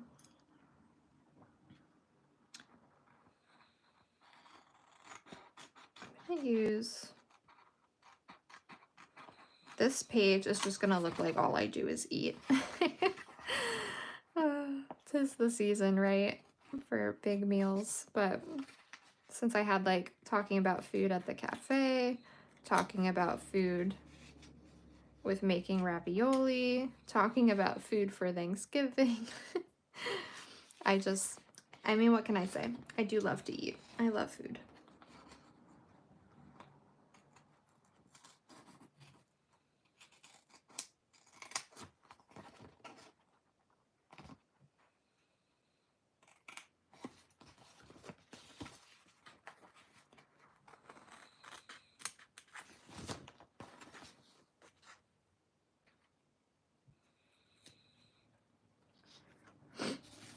And I'm gonna cut this one out. I'm not sure yet if I want to use it. I don't know if I'm gonna like the way it looks with the other things on the page, but we will cut it out and see.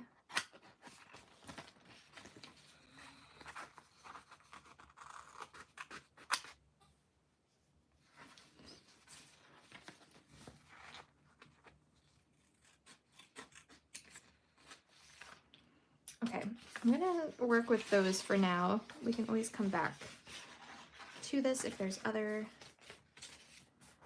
stickers we might want to play with.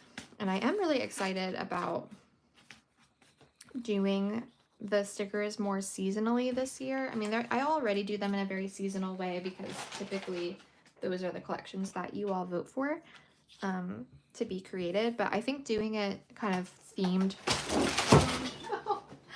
Oh no. We just had an avalanche of all my printables because of my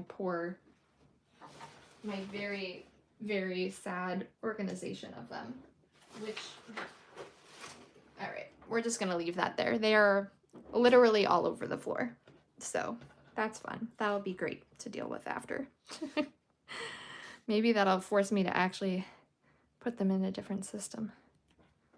Okay, so we have Thanksgiving, gather at the table. Actually, that could be cute like that. And then could do like pass the gravy.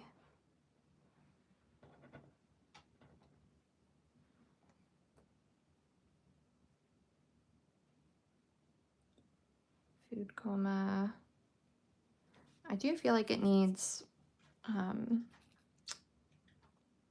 a Thanksgiving sticker. Oh, but now they're all over the floor. I'm not gonna find it. Oh my goodness.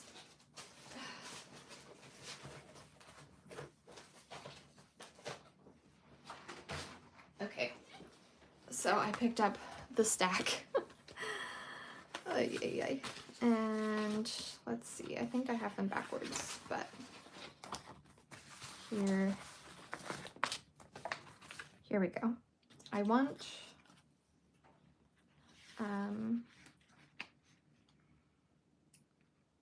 maybe it,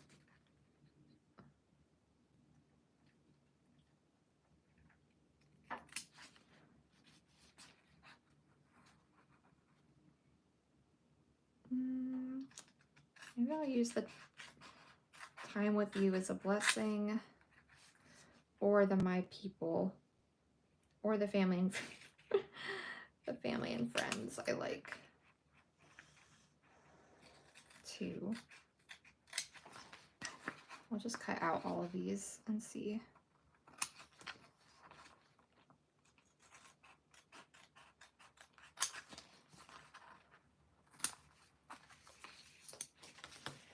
Okay, let's try and not have an avalanche again. Oh my goodness, this disaster of a folder. It's just ridiculous. But that crazy folder could also be yours on Patreon, because you get access to all of those stickers. I don't think I even have all the stickers printed out, so even more than what I have in that folder, which is pretty awesome. See, I mean, I guess the orange goes with this orange here, so it's not that, it doesn't clash terribly with everything else. Maybe I'll just use the time with you as a blessing at the top.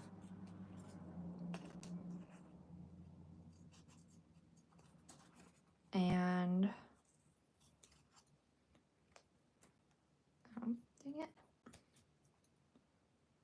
I don't know how I cut into that like that, but it should be fine once I stick it. So we'll put that there, put this here, and put those there. All right. Let's put that down.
Okay, so we have all of our little foodie stickers.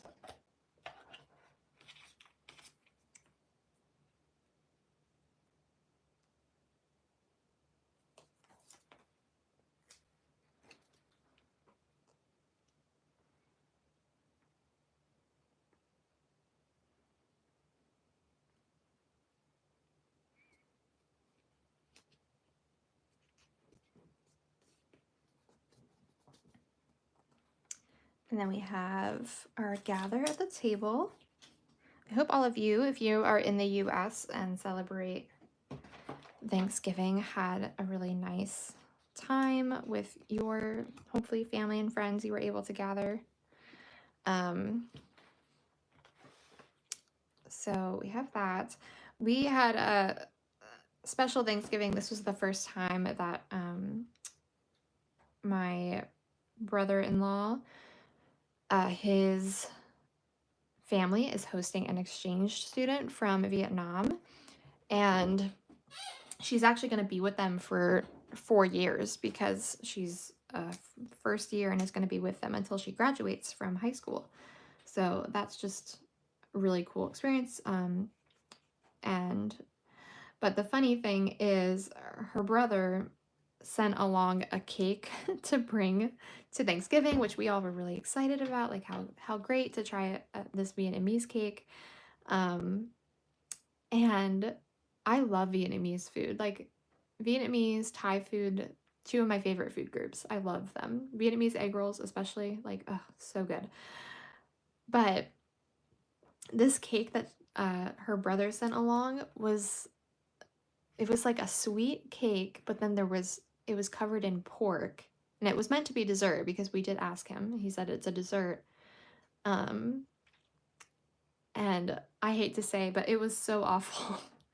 And Ben makes fun of me because I cut him a giant piece of it, and he wanted to be nice and respectful, and so he like forced this really terrible cake down that to our taste buds, it was not enjoyable at all. It kind of tasted like you put dessert and dinner in a blender and mixed it up.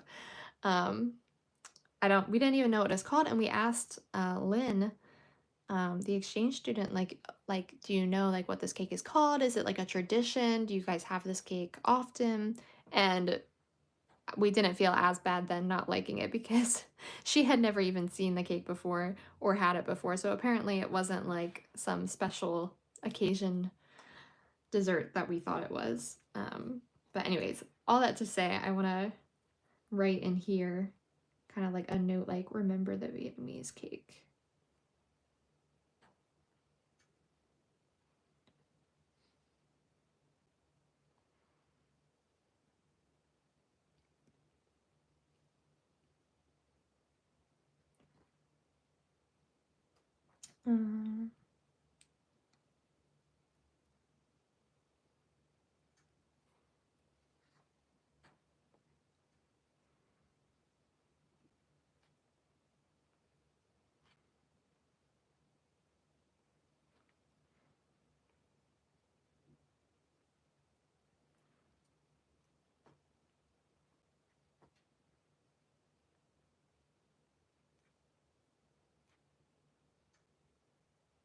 I wish I knew what it was called, but I'm just going to call it the Vietnamese cake because I'll know what that means.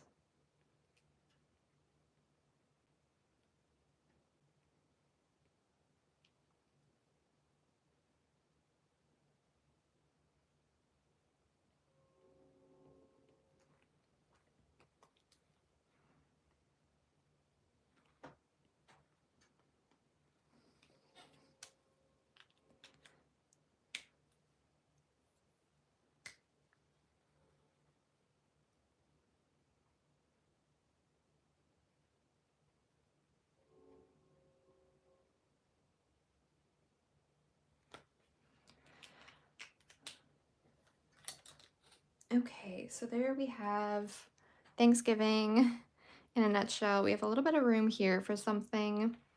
I do know that I could mention like some little work stuff and a little bit of room here and here. I haven't written yet like Black Friday and Small Business Saturday, so I could do that potentially down here. And then I want to write the movies that we went to see in here.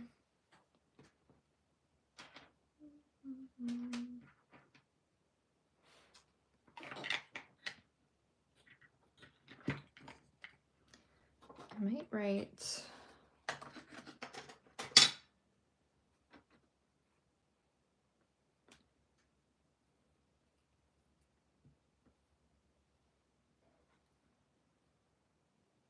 think I'm going to do Black Friday here.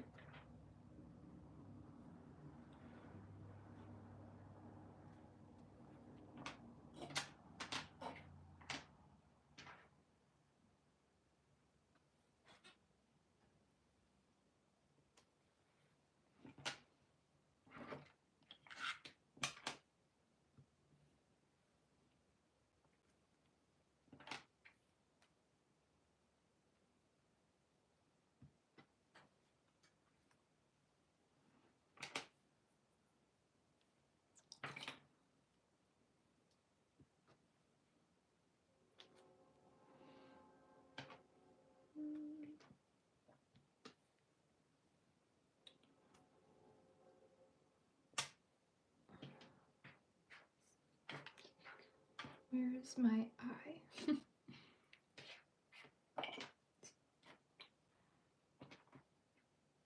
There it is.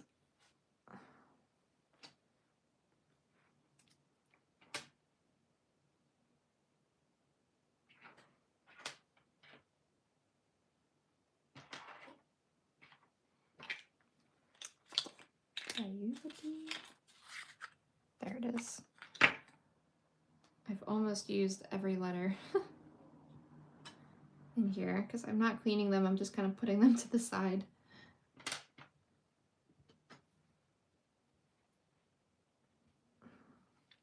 that went a little bit lower than I would have liked, but that's okay. It's the whole point of this type of stamping. Black Friday.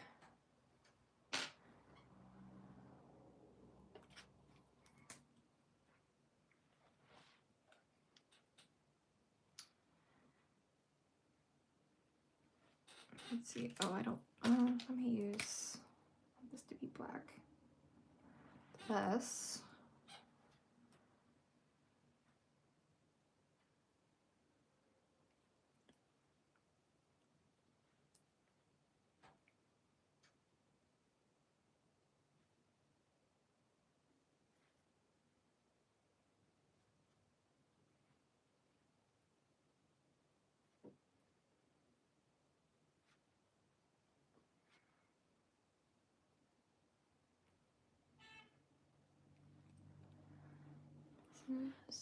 Oh, sorry, I'm writing and you can't see.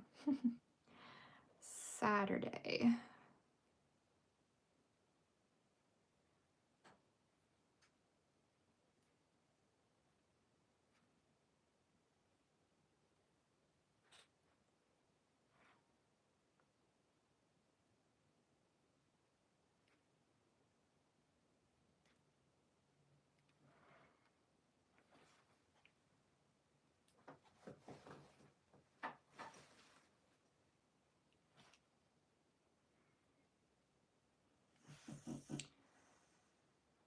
Like I said, when spacing gets awkward, we just throw in a few sparkles and it fixes everything.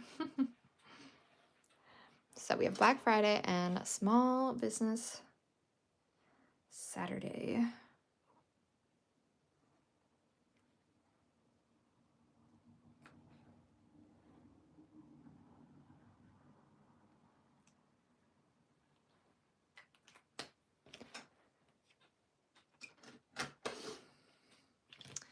And let me look quick at my list. I do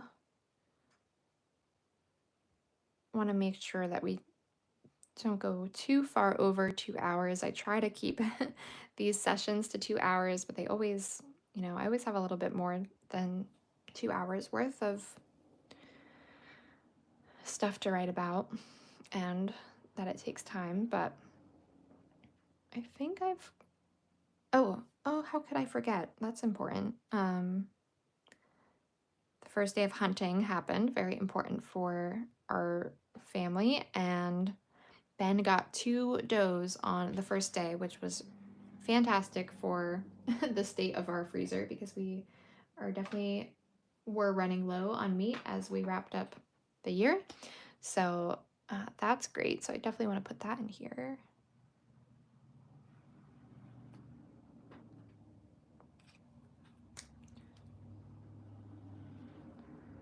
And I do want to write up here that my brother came, which was definitely a big surprise. He's very much an introvert, usually declines coming to family get-togethers, and normally he would go with my dad to where he was going for Thanksgiving. But my dad wasn't feeling great, and so we invited him to come with us, and he actually said yes, which was very surprising. So I do want to add that there. And so I have the baby shower. I guess I'll add to my movies list that we watched The Village, because Ben wanted to watch that. And I'll put the other 2 movies we saw. And then I have my board meeting for work. We did go to another coffee shop visiting Nanny. So maybe I'll put that up here.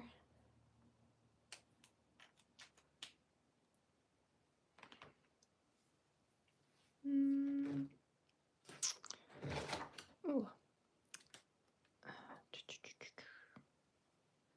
Maybe there's like a nice sticker we could use from here again to kind of keep things.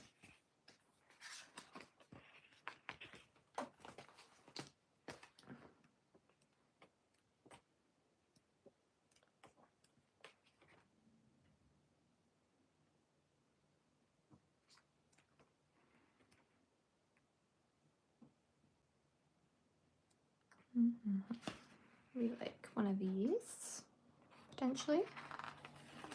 Could be nice. I could put it under the wing.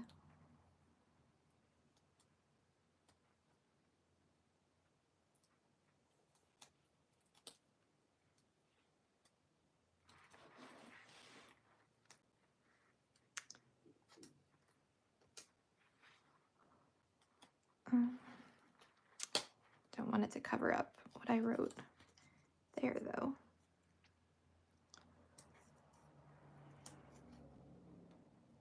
Okay, that works.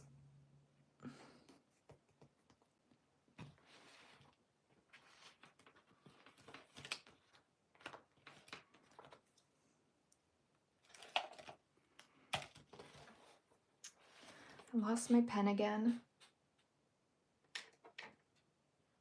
I do have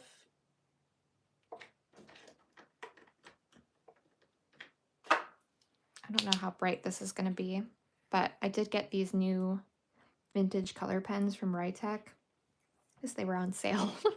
They're 0.5 millimeters, and I feel like, I don't know, I have so many pens. I have so many pens, yet for some reason I don't enjoy writing with many of them for like long form journaling. I want like a nice ballpoint pen, especially because my fountain pens are out of commission right now. And I need something that's not going to smear because I'm a lefty. So I thought I would give these a try. Visiting.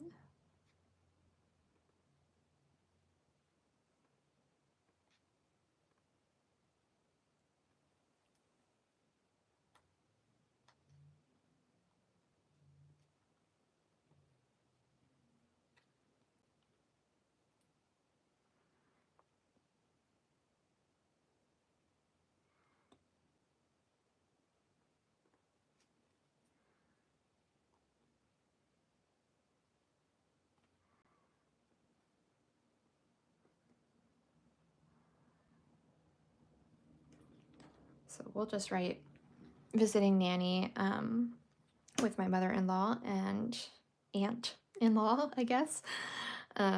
Actually, that pen looks nice paired with that frame. So that's nice. I might put like a washi strip or something here. I could actually use, let's do like a little strip of this just to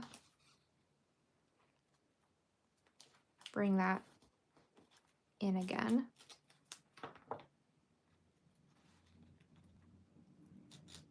Because I do like when I use the same washi on both sides of the page to help tie things together.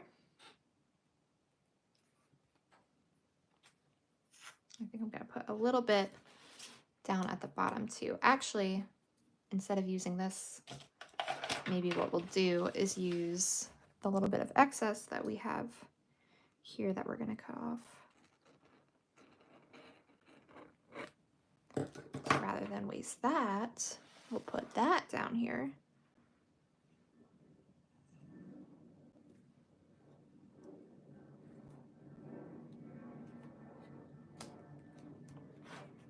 There we go.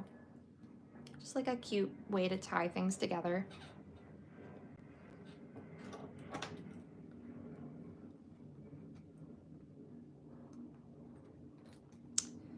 Okay. So, like I said, I have to put the movies in here. I'm decorating for Christmas. I might put somewhere as like a simple, I haven't printed out yet my Christmas Cottage collection, which is the newest sticker collection available on Patreon. I hope that you guys are enjoying using it. I haven't printed it out yet though, so I might save a space, maybe like here or here for a sticker to do that.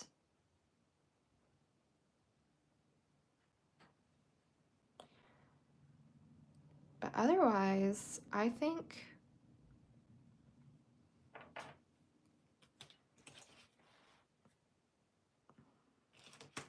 maybe I'll use a different. I think right here I can do it.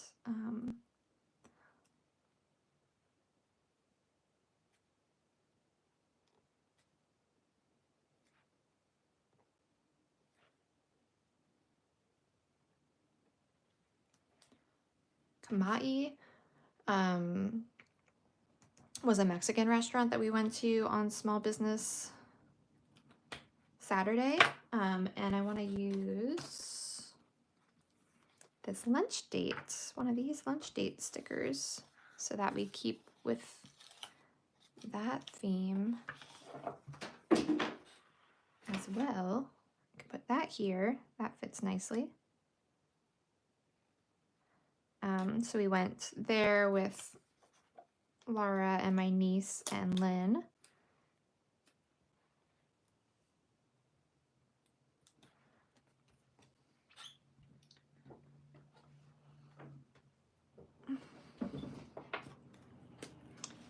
And I think I'll actually write on this strip that I put here. Maybe I'll just say like best Mexican. It really was some of the best Mexican I've ever had. Again, my monthly journal is pretty much just an archive of all of the food I've eaten in the last month.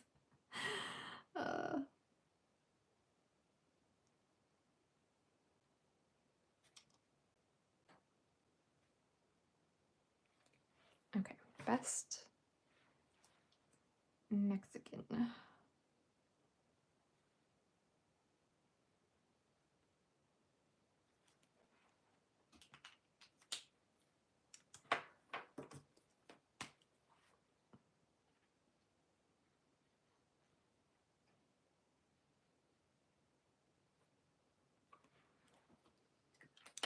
So I think that means that we'll just need to put like a little tree or something here. Oh, Ben's hunting. I literally forgot in that amount of time. Maybe I put too much. This is too much space for talking about the movies. I think it is because, okay, that's not going to come up. So maybe what we need to do is like layer another sticker over it so that we have a space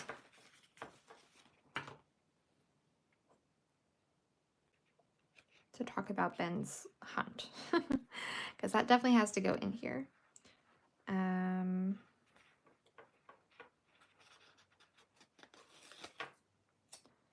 Could be like,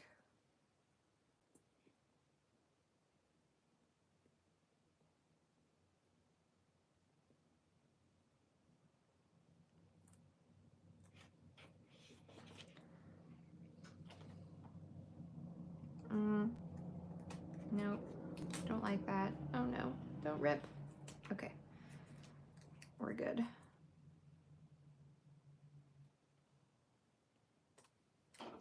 Maybe I do this.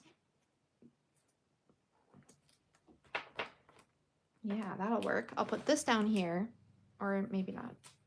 I don't, ugh, goodness. Is there better? Okay, we're just gonna do that. I'll put the movies here. We'll put Ben's hunting here. Decorating for Christmas here.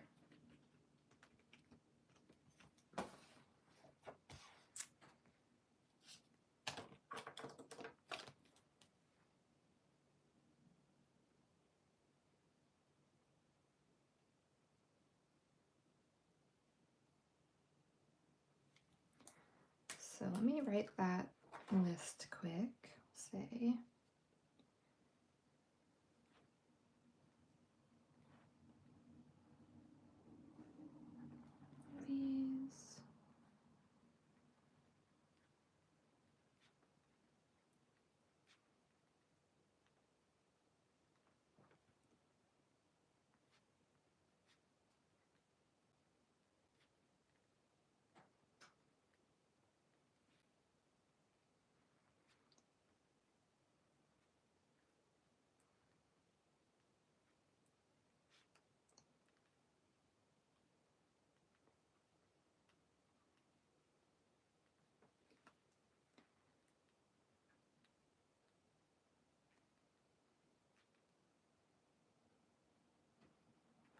ran out of space a little bit, so just wrote The Village of Napoleon Hunger Games prequel, because I'll recognize that title more than I'll recognize the Ballad of Snakes and Songbirds or whatever it was called.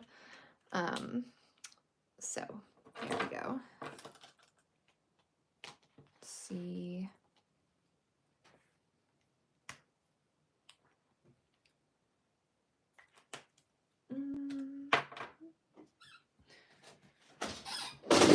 Oh, goodness, knocking things over. I would love to use one of my Christmas Cottage collection printables, but I'll just save that for December, and instead, let me find a past Christmas collection somewhere in here. I think I have most of them towards the back, actually. Ay. So many stickers. Oh, there's one.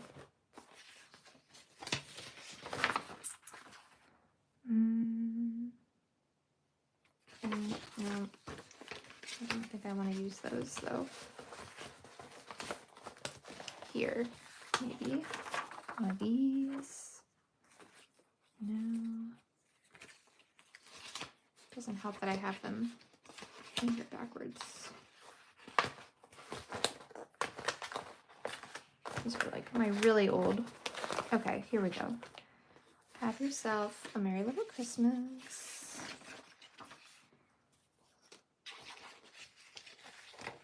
I will honor Christmas in my heart from A Christmas Story.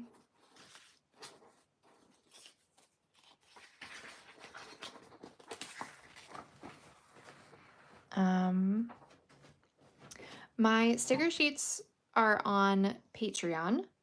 So I have the digital sticker shop. I only started the shop version in the last like 6 months. So there's only my most recent collections in there, but all of my sticker collections are available as part of the membership. So you get access to everything, every single sticker collection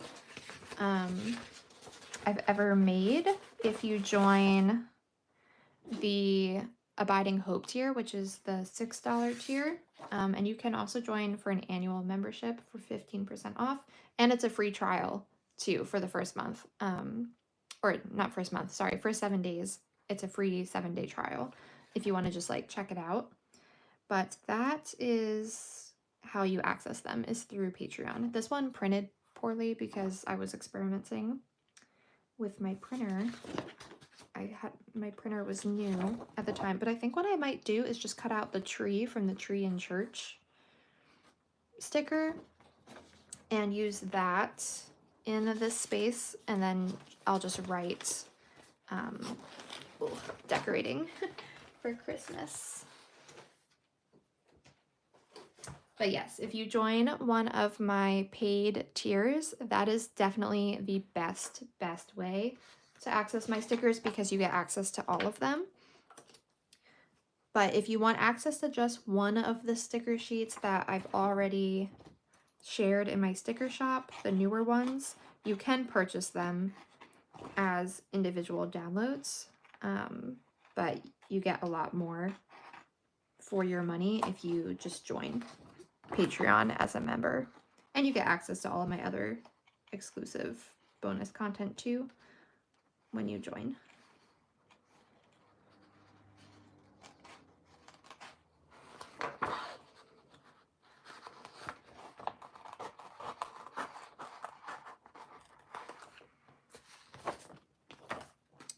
So look how perfectly that fits there. So we'll just put that little sticker.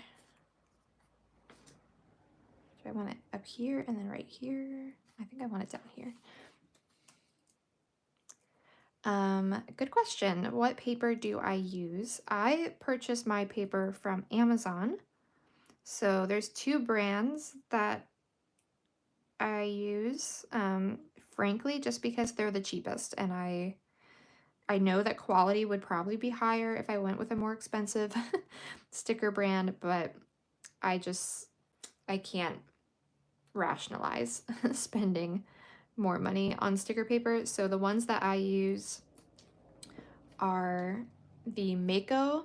This is this brand. I don't know if it, yeah, you can kind of see the outline on the back of the sticker paper. This is called Mako, and this is their matte clear sticker paper.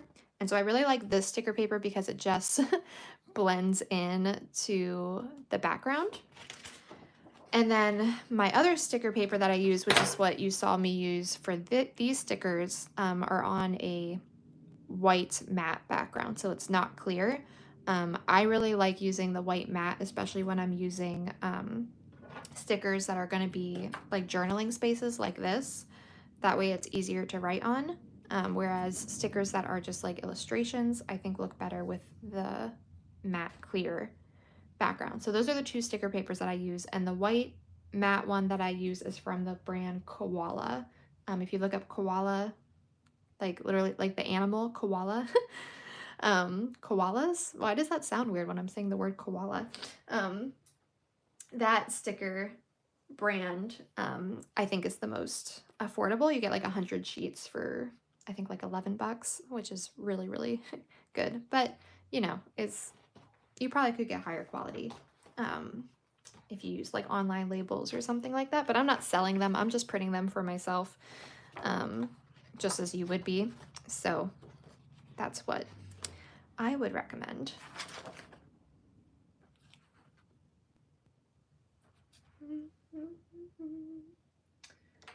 Let's use another Writech pen, and we'll just to switch things up so it's not all like black writing.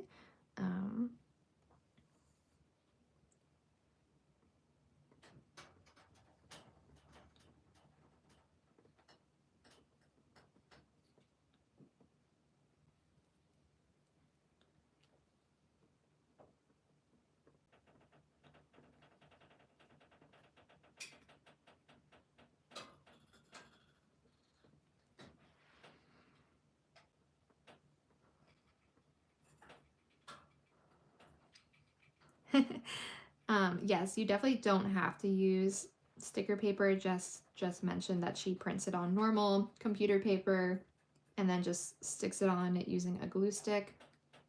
So you can use them in that way too, more like die cuts or ephemera pieces than actual stickers, which is also totally okay. I just like the ease of not having to glue them down and put tape on the backs each time, so it's worth it to me to spend a little bit more for like a cheap sticker paper, but whatever works for you. All right, so we have decorating the house. I would like to write for Christmas, but I don't think there's enough room, and I think it's pretty clear with the Christmas tree that that is what I am talking about.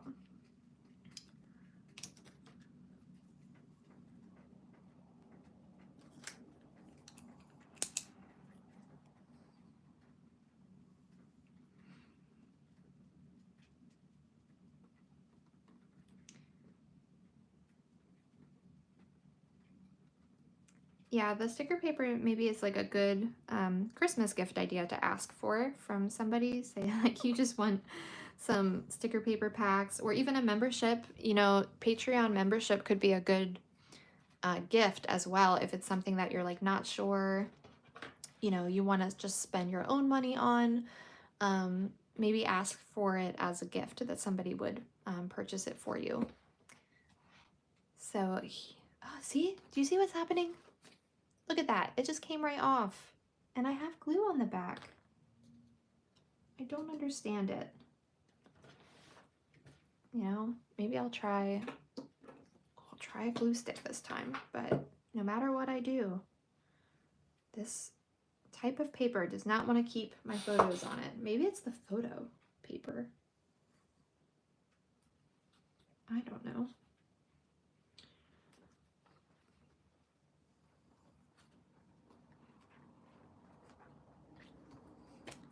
Okay.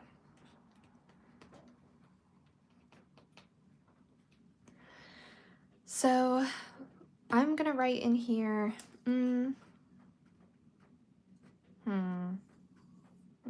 I was debating, do I want to try and draw like a little deer.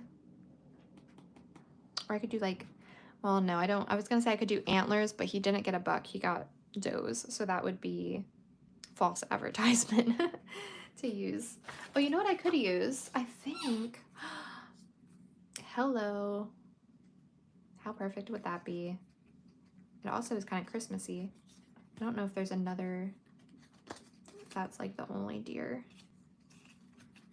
in here. Oh, this one. That's weird. I don't know what that animal is, but I guess it's not a deer.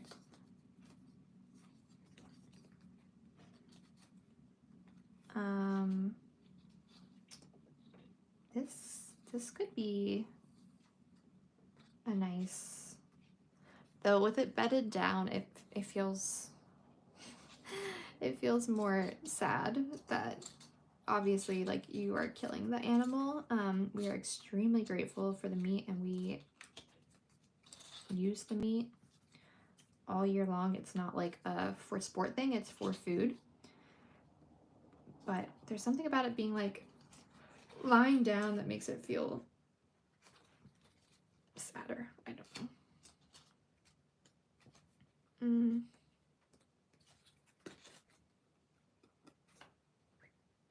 I could use this guy. This little whitetail. Oh, there's a lot of deer in here. This is like gonna be very nice to use. It's almost like I bought it on purpose.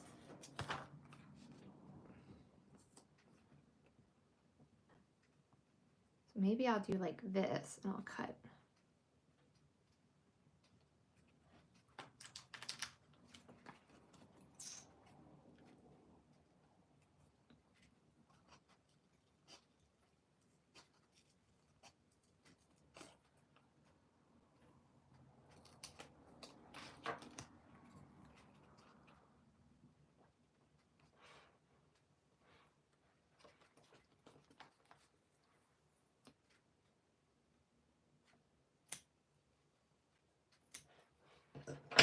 Okay, so I'm thinking just stick that there. So it's like a little deer with his white tail. Maybe it's a different animal, but it looks like a deer. So we're gonna call it a deer.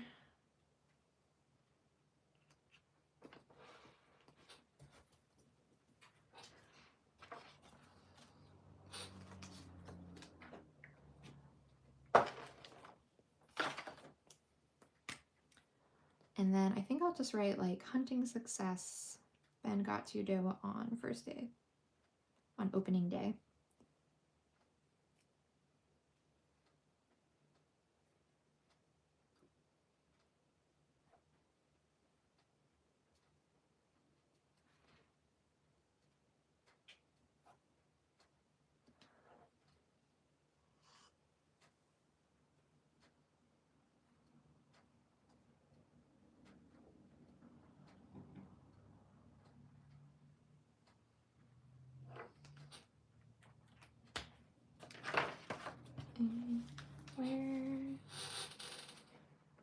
I don't know where my markers keep going.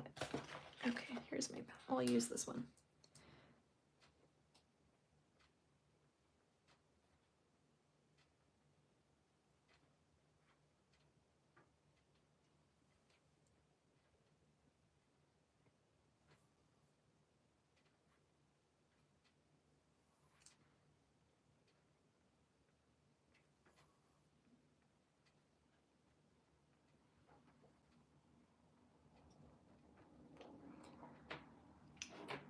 So Ben got 2 does on opening day. Some little dots. Okay, I think that I covered everything that I wanted to. It does look like a jackalope. I know, it doesn't look like a deer, does it? Do you think it's not a, do you think it doesn't look close enough to a deer that it feels like false advertisement?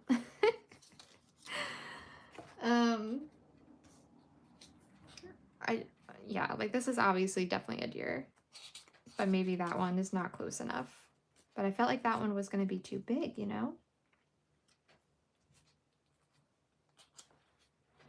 I don't know, guys. Do you think it looks enough like a deer? It's kind of like on this page. I showed this to Ben, that I used this photo, this bird sticker, I think also from this set for pheasant hunting. And he's like, that's a quail. And I was like, I figured it wasn't a pheasant, but I thought it looked close enough that it served its purpose. It represented what I was trying to do. So I don't know. As much as I would love to have like an actual pheasant to make sure it's definitely accurate, and sometimes I'm like, close enough, you know.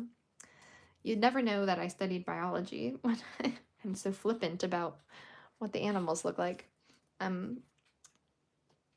So it has the white butt for the white-tailed deer, so we're just gonna call it a white-tailed deer. So I think we are basically done. I'm gonna add a few finishing little sparkles to fill in the gaps because I like to do that. This space does feel kind of big. I feel like maybe it needs a sticker, not a sparkle. So maybe there's like a nice little sticker in here that would be good. I'd use a star. Oh, this is cute. Coffee first.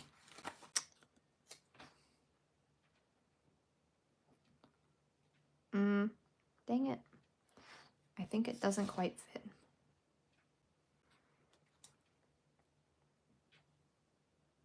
I could put it here and just trim it.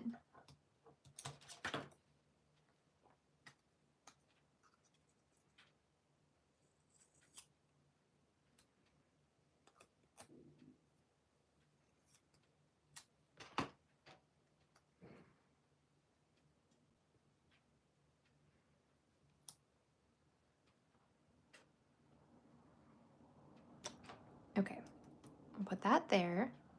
And then this one, maybe we put like here. So I always like to use the little ends that I cut off just for like visual. Like that's cute. That is cute. Just a little piece.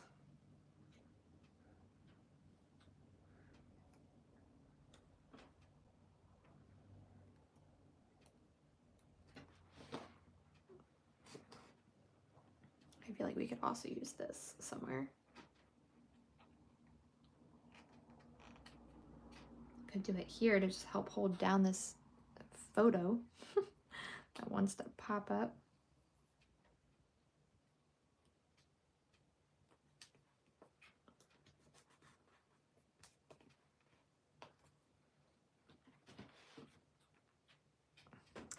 Okay, there we go. Coffee first. I don't know if there's anything. Oh no. I think I got caught on this movie tag.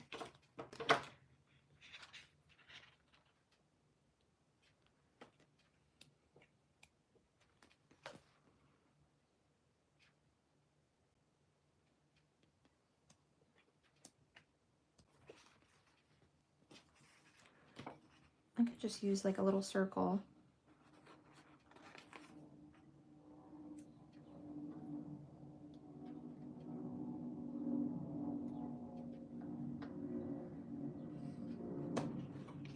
Just like a nice space filler.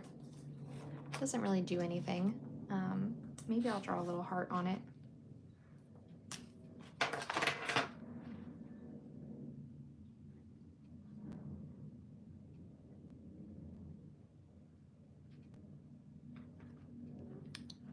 It also would be cute if like I wanted to put a specific date or something to use it for that. But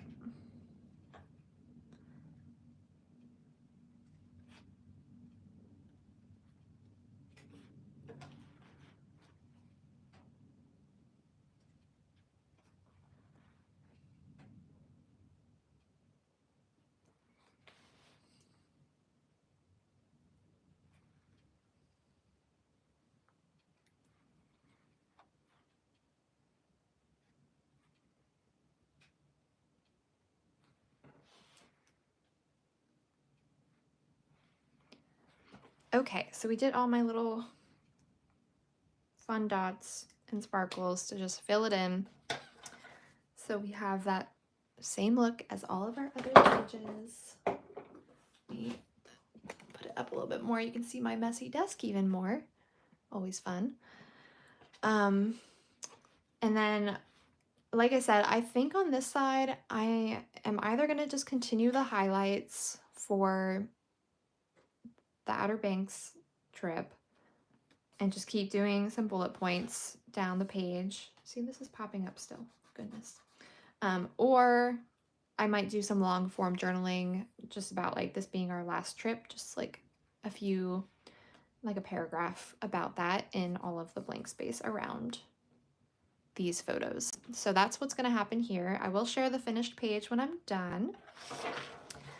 And then on this side, we have our Thanksgiving celebration and hanging out with using some of the stickers from the Joyful Gatherings collection on Patreon. And then we had this fun owl, which I repurposed from the invitation from the baby shower that I went to. Always hold on to your invitations and things like that because they are so fun and useful to bring back into your journaling. You don't have to spend money on all of these supplies because there's so many things that we kind of end up with for free. And this is a great example of that. I love the mushroom sticker and using the writing around it. Another great idea for your journaling is to follow the outline of something when doing your writing or a title, using our little blocks to do our titles for things and just keep things a little bit more separated. I do love doing little arrows pointing to some of the photos with explaining what they are. And yeah, we did some stamping. This really fun washi tape that I've had sitting on my desk forever. I'm so happy to finally put that on a page. Using the same washi tape in different spaces throughout an entry is a nice way to tie things together. And that is our completed entry for November. Well, almost completed. I have a little bit of journaling still left to do, but definitely gives you the feel for what this page represents. You get a sense of what my November was like. And we have literally one more month of 2023. So I'm so excited to create that spread in the very near future and then be able to look back on all of our entries for the year together. So we'll definitely do a flip through of the entire year, kind of walking through the year, reflecting on how it went, sharing again some tips and ideas for how to do your own monthly spreads. So look forward to that coming very soon. I really do hope, I guess I should turn the camera around and talk to you. My stomach is starting to grumble. Hi. Ooh, this feels very close. I'm gonna back up. My hair is coming out of my little braid as well. So, and you're crooked. We're just all kinds of messed up. I do hope that you will consider joining us in 2024 to create your own monthly journal spreads. I think it is such a valuable practice for our journaling. It's just so much fun to be able to have this to look back on, whether you want to do it in a separate journal or put it into your current journal system that you already have planned for 2024, and that you would plan to join us as part of the monthly journaling club. I have information on that on my Patreon, and I'm also having a video coming out very soon if it's not out already.